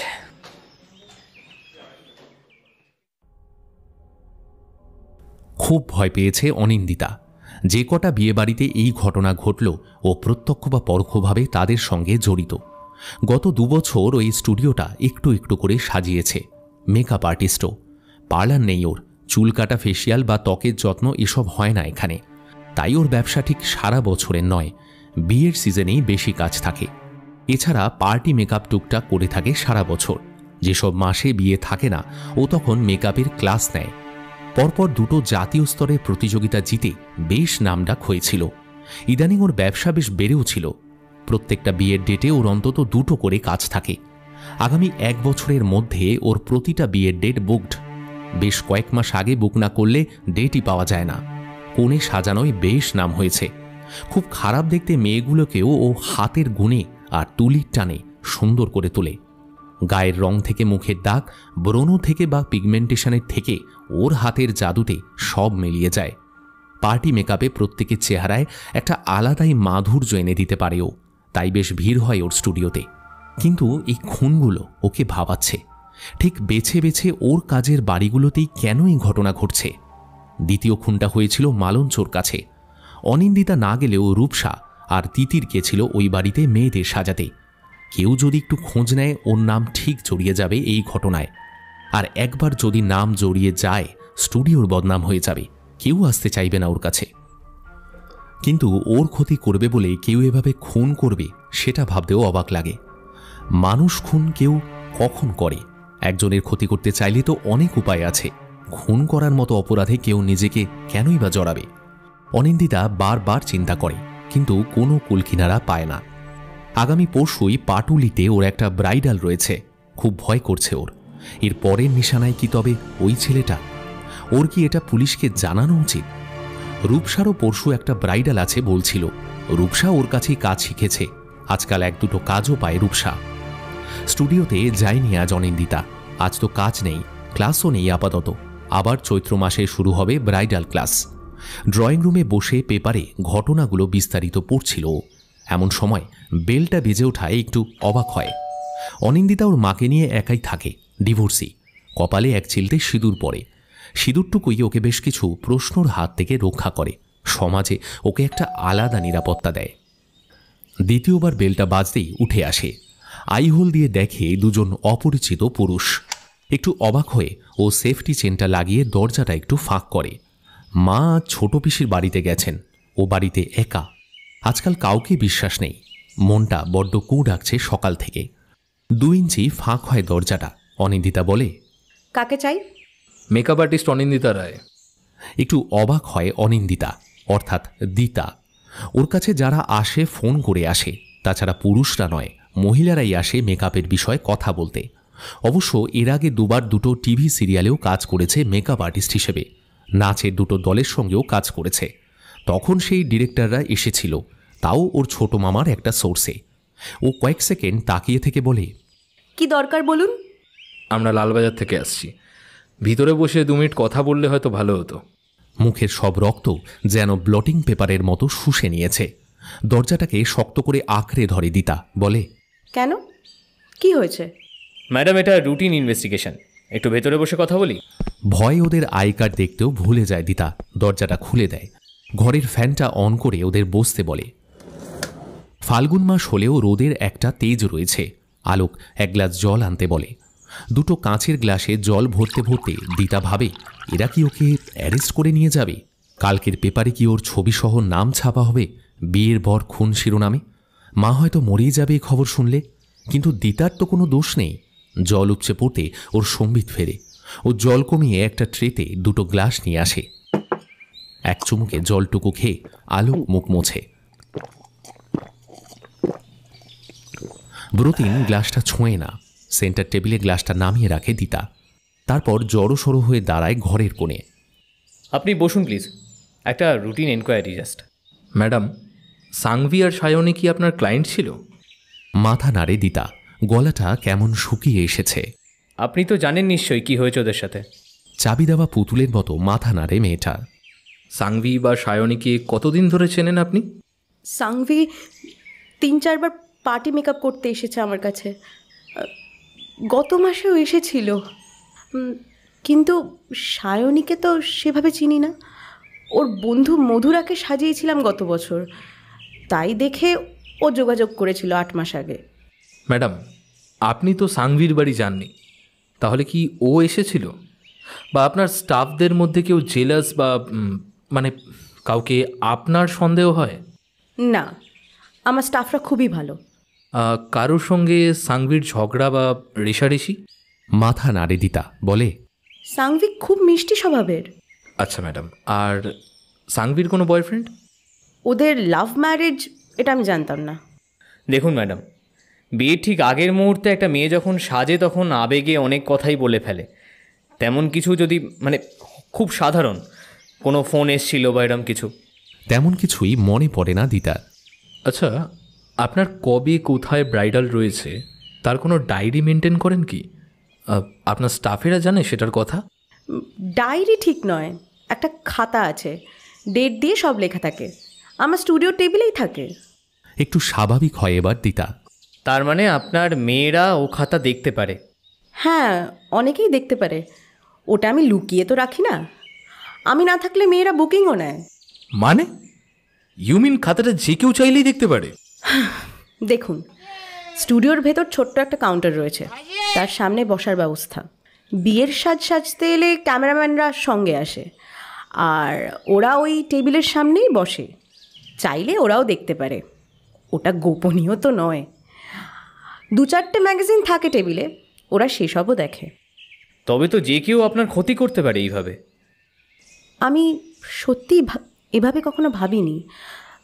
মানে আমার ক্ষতি করতে কেউ মানুষ খুন করবে কেন? আমি যাকে সাজাচ্ছি তার সাজটা নষ্ট করলেই তো যথেষ্ট। সেজে গিয়ে আমার নামে 2টো বাজে রিভিউ ফেসবুকে লিখলেই আমার ব্যবসার ক্ষতি হবে। এত কষ্টের প্রয়োজন তো নেই। আচ্ছা, আপনি সায়নীর বাড়িতেও তো গেছিলেন, কিছু অস্বাভাবিক ঘটনা যেটা হয়তো ঘটার নয় কিন্তু ঘটেছিল। সেদিন সায়নীদের বাড়িতে বেশ দেরি হয়ে গেছিল। ও যখন ফিরে আসছে তিতিরকে এক ঝলক দেখেছিল ওই ভবনে, কথা হয়নি। তিতিরের হয়তো নিমন্ত্রণ ছিল। আচ্ছা, আপনার ওই খাতাটা একটু দেখতাম, আর পরশু বা এরপর আপনারা কোথায় কোথায় কাজ করেছেন সেটা যদি কোনো রেকর্ড থাকে তাহলে সেটাও জানাবেন। তাহলে স্টুডিওতে যেতে হবে, চলুন। দিতা উঠে দাঁড়ায়, ওরাও উঠে পড়ে। স্টুডিওটা দেখা দরকার।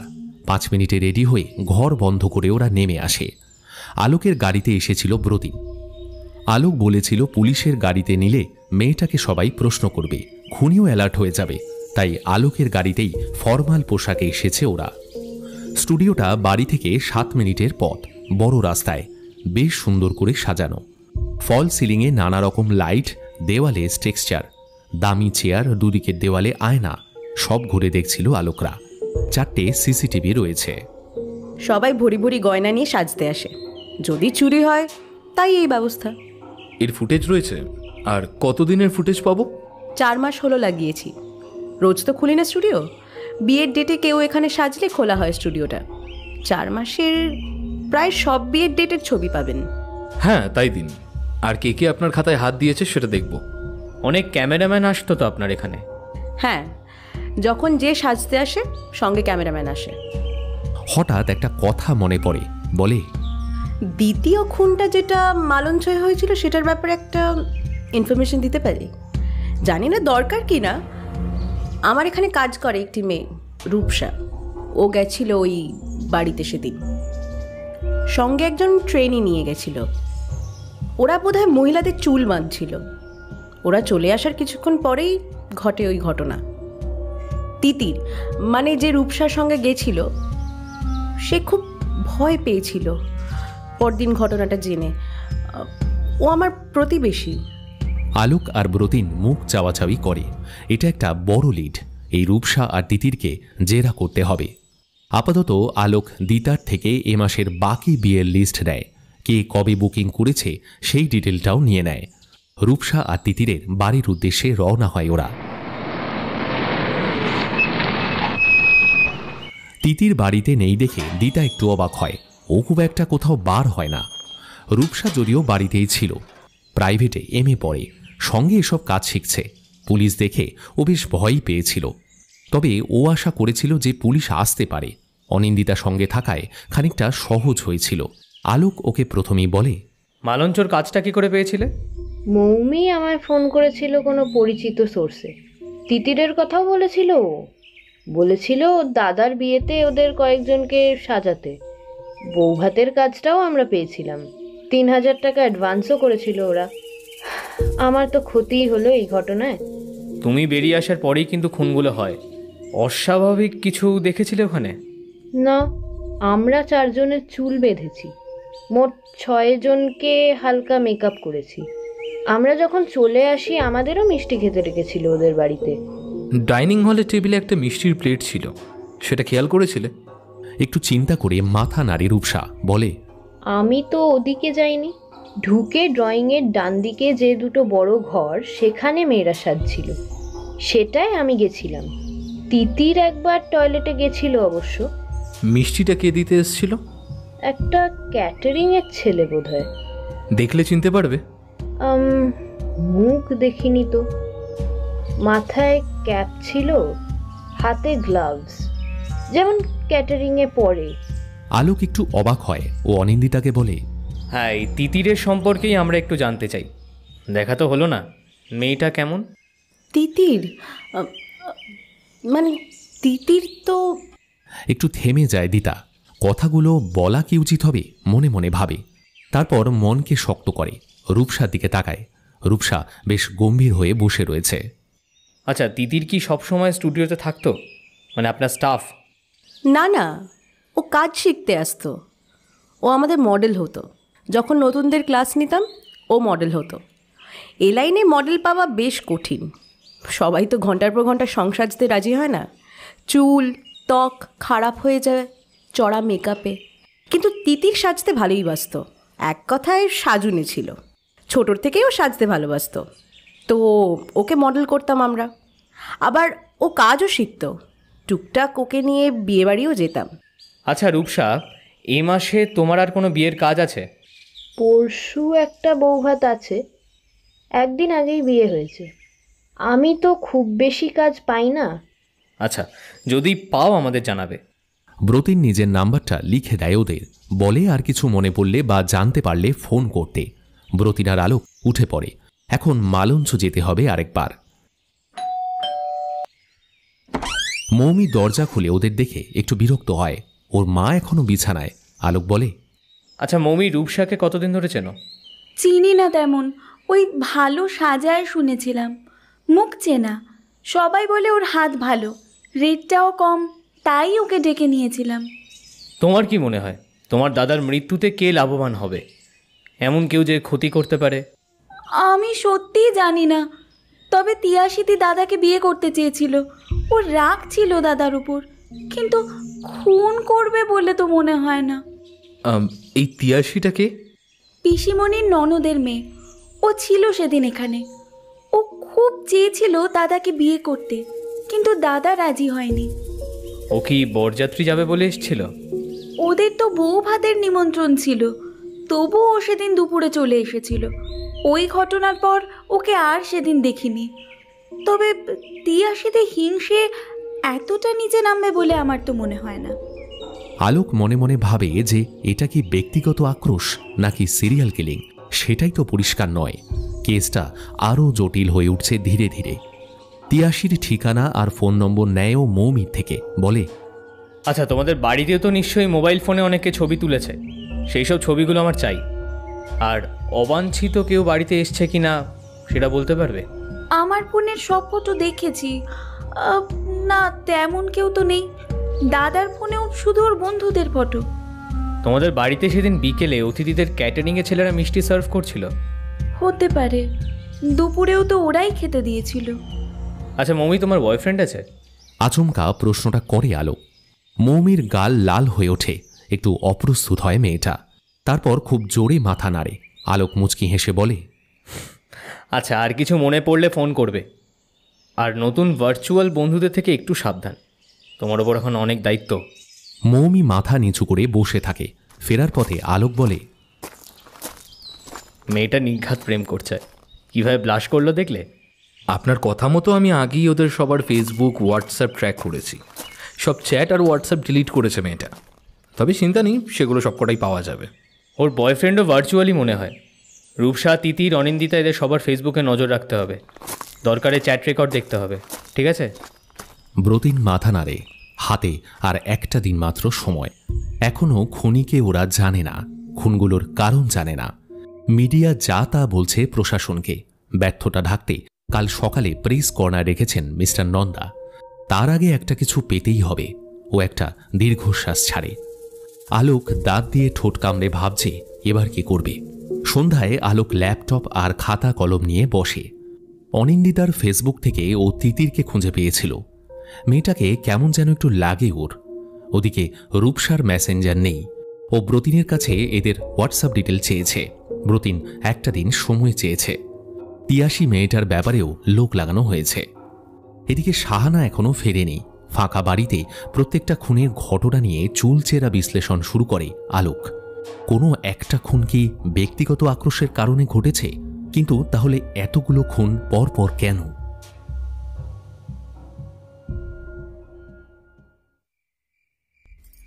তোমারও অসীমে প্রাণ মন লয়ে যত দূরে আমি। ভেজা চোখে গুনগুন করে তিতির। আয়নায় নিজেকে দেখে।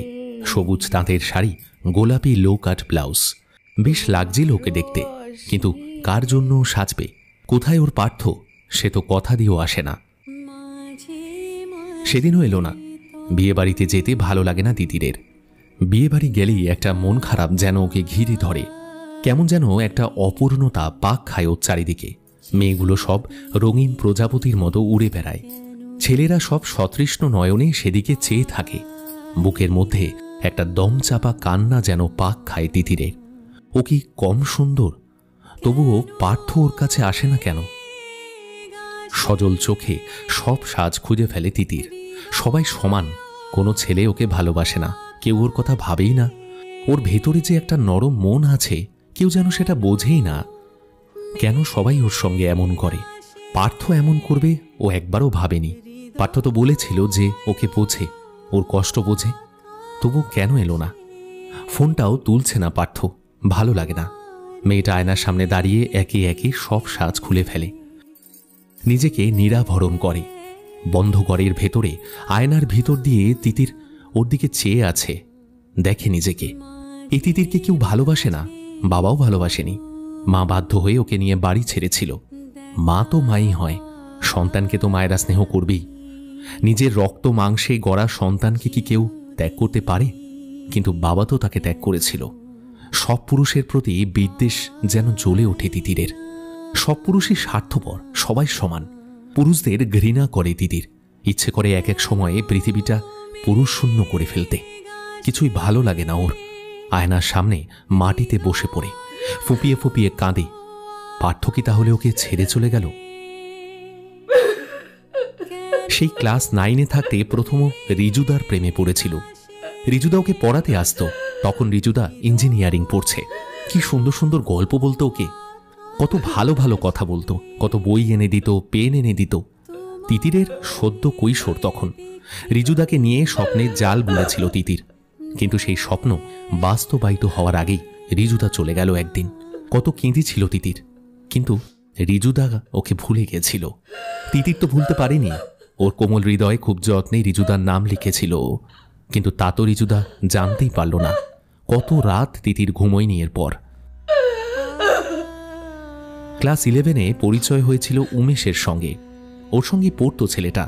দেখতে ভালো না হলেও কি সুন্দর গানের গলা ছিল উমেশের। স্কুলের সব অনুষ্ঠানে গান গাইত। সেবার রবীন্দ্র জয়ন্তীতে কলেজে অনুষ্ঠান হয়েছিল সাপমোচন। উমেশ গেয়েছিল অরুণেশ্বরের গানগুলো। তিতির মুগ্ধ হয়ে ওর গান শুনত।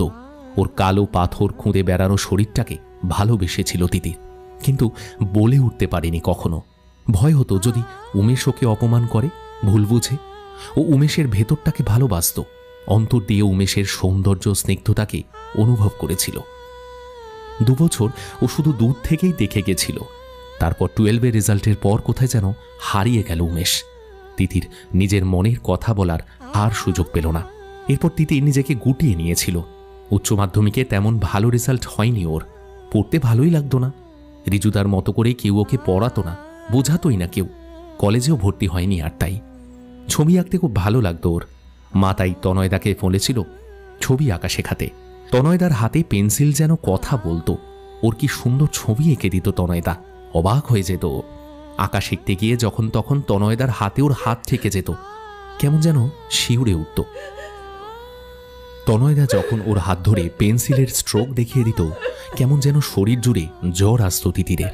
তনয়দাকেও একমাত্র বলতে পেরেছিল ওর মনের কথা। তনয়দা ওকে আদর করত মাঝে মাঝে। মা তো দুপুরবেলা থাকতো না। দুপুরগুলো কত সুন্দর ছিল। তনয়দা এসেই ওকে আদরে আদরে ভরিয়ে দিত। কত সুন্দর কথা বলতো তনয়দা। কিন্তু সেই তনয়দাও একদিন ওকে ছেড়ে চলে গেল। এরপর এসেছিল একজন, কিন্তু তিতিরের আর ছবি আঁকতে ভালো লাগতো না। ও ছেড়ে দিয়েছিল আঁকা।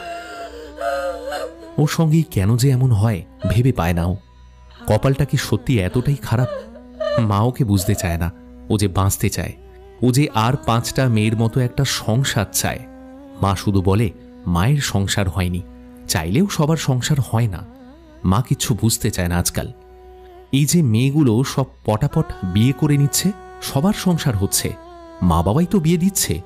কি সুন্দর সংসার করছে সবাই। তিতিরেরও সংসার করতে ইচ্ছে করে, কিন্তু ওই যে কপালটাই পোড়া। দিতাদির মতো স্টুডিও খুলবে ও। মেয়েদের সাজাবে, বিয়ের কনেদের সাজাবে।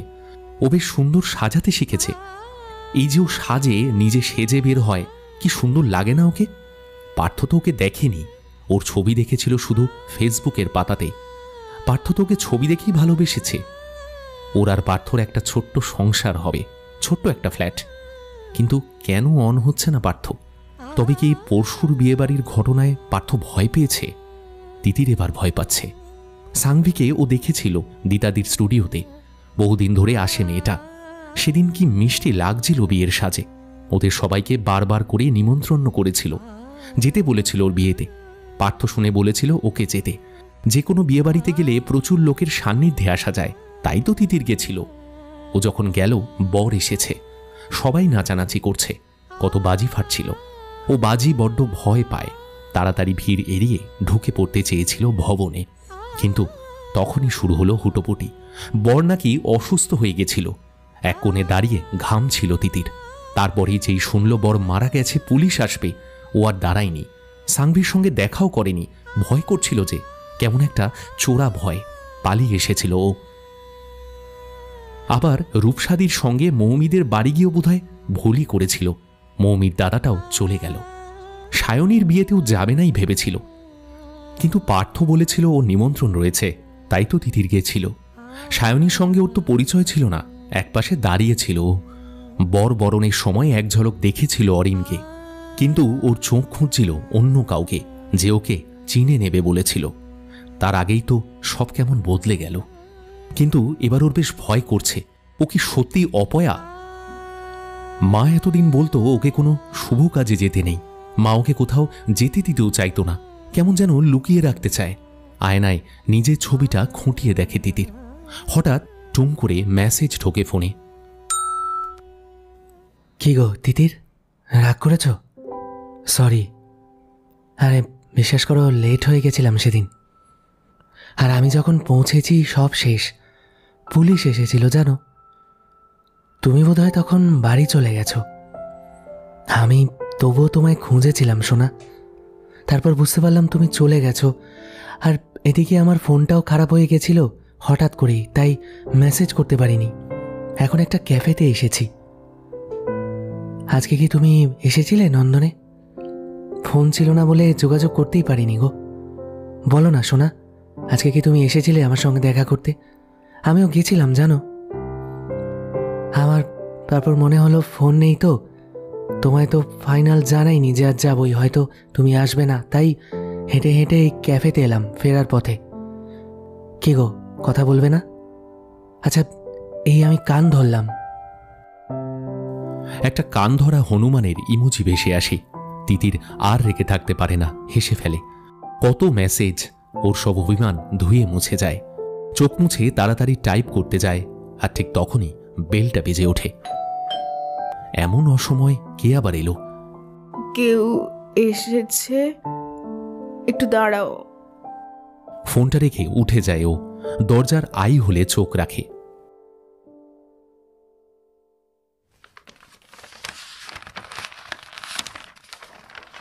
খবরের কাগজগুলো খুঁটিয়ে পড়ছিল আর হাসছিল সে।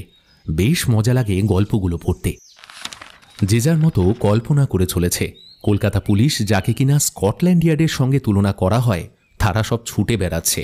আবার একজন প্রাক্তন আইবি অফিসারকেও দলে টেনেছে লালবাজার। ওরা এখনও এই খুনের পিছনে মোটিভ খুঁজে বেড়াচ্ছে।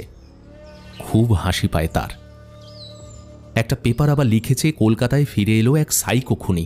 স্টোনম্যানের মতো একের পর এক খুন করে চলেছে সে। জনপ্রিয় বাংলা দৈনিক লিখেছে, পুরুষরা সাবধান, মেয়েরা আর অবলা নয়, বিয়ে করে মেয়েদের দাসী বানিয়ে রাখার দিন শেষ। একটা ইংরেজি পেপারের হেডলাইন, হলিউডের স্টাইলে খুন। কোনো এক ইংরেজি সিনেমার সঙ্গে মিল খুঁজে বার করেছে রিপোর্টাররা। উফ, হাসতে হাসতে পেটটা ব্যথা করে তার। এরা সবাই নিজেদের বুদ্ধিমান মনে করে, কিন্তু প্রকৃত বুদ্ধিমান তো এই খুনি নিজেই। কি সুন্দর তিনটে খুন, নিট অ্যান্ড ক্লিন। প্রত্যেকটা মৃত্যুই আসলে একটা শিল্প, একটা সুন্দর যন্ত্রণাবিহীন মৃত্যু। পৃথিবীর বুক থেকে আবার কমে গেল একজন মানুষ। লোকটা বেঁচে থাকলেই বা কী লাভ হতো? লোকটা যে নেই তাতেই বা কি? ছাদের থেকে ঝোলানো উইন্ডচিটারটার দিকে চেয়ে আপন মনে সে হাসে। খোলা জানলা দিয়ে বসন্তের মৃদু বাতাস বয়ে আসে মাঝে মাঝে। উইন্ড চেন সুর তোলে টুংটাং স্বরে। তার মনে হয় এমন একজন খুনিকে পুরস্কার দেওয়া উচিত। একমাত্র খুনি জানে তার পরবর্তী শিকার কে। কি অবাক কাণ্ড! খুনি ছাড়া আর কেই বা জানবে? এই নাটকের রচয়িতা একমাত্র সে জানে এরপর কি হবে। কলকাতা পুলিশের ওই বোড়েগুলোর মাথায় যে ঠিক কি আছে দেখতে ইচ্ছে করে। একটা বিয়েবাড়ি মানেই কি শুধু ক্যাটারিং আর পার্লার? নিমন্ত্রিতদের ভেতরেও ওরা খুনিকে খুঁজছে। ওরা কি জানে না বিনা নিমন্ত্রণেও কতজন বিয়েবাড়ি যায়? মিল শুধু ক্যাটারিং বা পার্লারে নয়, মিল খুঁজতে হবে খুনির চোখ দিয়ে। মিল তো রয়েছে। খুনি তো আর র্যান্ডাম অচেনা লোকদের খুন করছে না। খুনের পিছনে কিছু না কিছু উদ্দেশ্য থাকবেই, কিন্তু দুঃখের বিষয় সেটাই কলকাতা পুলিশ ধরতে পারছে না। কি মুশকিল! ওরা আসলে গতের বাইরে কিছু ভাবতেই পারে না, সেই গতে বাঁধা নিয়মে হাঁটছে থোরবড়ি খাড়া, খাড়াবড়ি থোর। বৈচিত্র্য নেই জীবনে। ও খুব বৈচিত্র্য ভালোবাসে আসলে, একঘেয়ে জীবনে বোর হয়ে গেছে। টিভিতেও সেই একই খবর, বিভিন্ন চ্যানেলে 6-7 জন আতেল মার্কা লোকজন সন্ধে হলেই সেজেগুজে বসে পড়েছে ক্যামেরার সামনে। পর্দায় আলোচনা চলছে, খুনিকে চেনার আলোচনা, খুনের মানসিকতা কেমন, এই সব নিয়ে। উফ, হে যেন এক পাপেট শো, সার্কাস। হাসতে হাসতে গড়িয়ে পড়ছিল। এরা নাকি সব বিশেষজ্ঞ, আসলে সব কটা বিশেষজ্ঞ, সব বোকার দল। তবে মাঝে মাঝে এই হাসির খোরাকগুলো হয় বলে সময়টা ভালোই কাটে ওর। এরপর বাকি খুনগুলো হয়ে বিশেষজ্ঞরা কি বিজ্ঞ মতামত দেয় শুনতে খুব ইচ্ছা করছে। বোকা যে কত রকম হয় এই অনুষ্ঠান দেখলে বোঝা যায়। হঠাৎ ফোনটা সুর করে বেজে ওঠে, খুব প্রিয় রিংটোন একটা। তোর ডাক শুনে কেউ না আসে তবে একলা চলো রে, যদি তোর ডাক শুনে কেউ না আসে তবে একলা। এক ঝলক কার ফোন দেখে ফোনটা কেটে সাইলেন্ট করে দেয়। এখন কারোর সঙ্গে কথা বলতে ইচ্ছে করছে না ওর। সব সময় কেন সবার ফোন ধরবে? এখনো ভাববে বরং। এরপর খুনি ঠিক কি করতে পারে ও খুনির মতো করে ভাবতে চায়। একটা রাইটিং প্যাড নিয়ে খাটের কোণে উপুর হয়ে শুয়ে আঁকিবুকি কাটে আর ভাবে এরপর কি হতে পারে। ছোট্ট একটা লিস্ট রয়েছে ওর, আগামী 4টে বিয়ের তারিখের লিস্ট, তাও আবার শুধু দক্ষিণ কলকাতায়। পুলিশের মতো লোকবল তো নেই, অনেক কষ্টে লিস্ট জোগাড় করেছে। ওর কাজ এতেই চলে যাবে। আজ ওর লিস্টে রয়েছে একটা বিয়ে, এটা মহামায়াতলার কাছে। ও নামটা নিয়ে কাটাকুটি খেলতে থাকে। কত রকম হোমওয়ার্ক করে এগোতে হয় ওকে। খুনি যেমন ভেবে চিনতে খেলছে, পুলিশও পা টিপে টিপে এগোচ্ছে। এ যেন ছোটবেলার সেই কুমিরডাঙ্গা খেলার মতো। বৈচিত্র্য আর থ্রিল ছাড়া বেঁচে থেকেই বা কি লাভ? ও আয়নার সামনে সাজতে বসে, গুনগুন করে গেয়ে ওঠে প্রিয় গানটা। সত্যি অভিসারে চলেছে।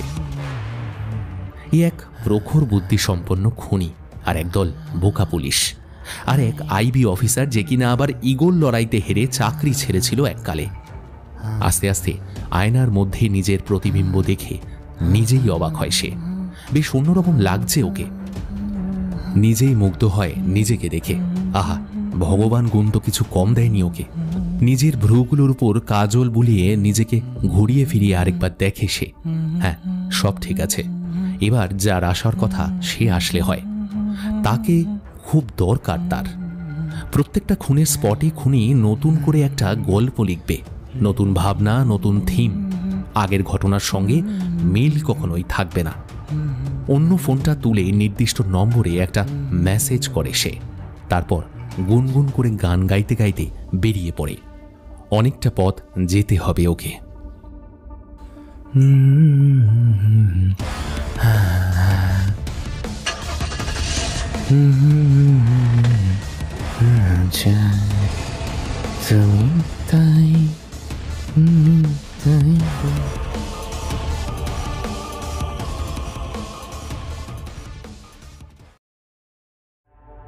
আজকের পর্ব এখানেই শেষ। কেমন লাগছে কমেন্ট করে জানাতে কিন্তু ভুলো না। আর ভালো লাগলে সাবস্ক্রাইব করাটা কিন্তু মাস্ট। গল্পের অন্তিম পর্ব নিয়ে ফিরে আসবো খুব শিগগিরই, অর্থাৎ আগামী সোমবার রাত ঠিক 8টায়। So stay tuned.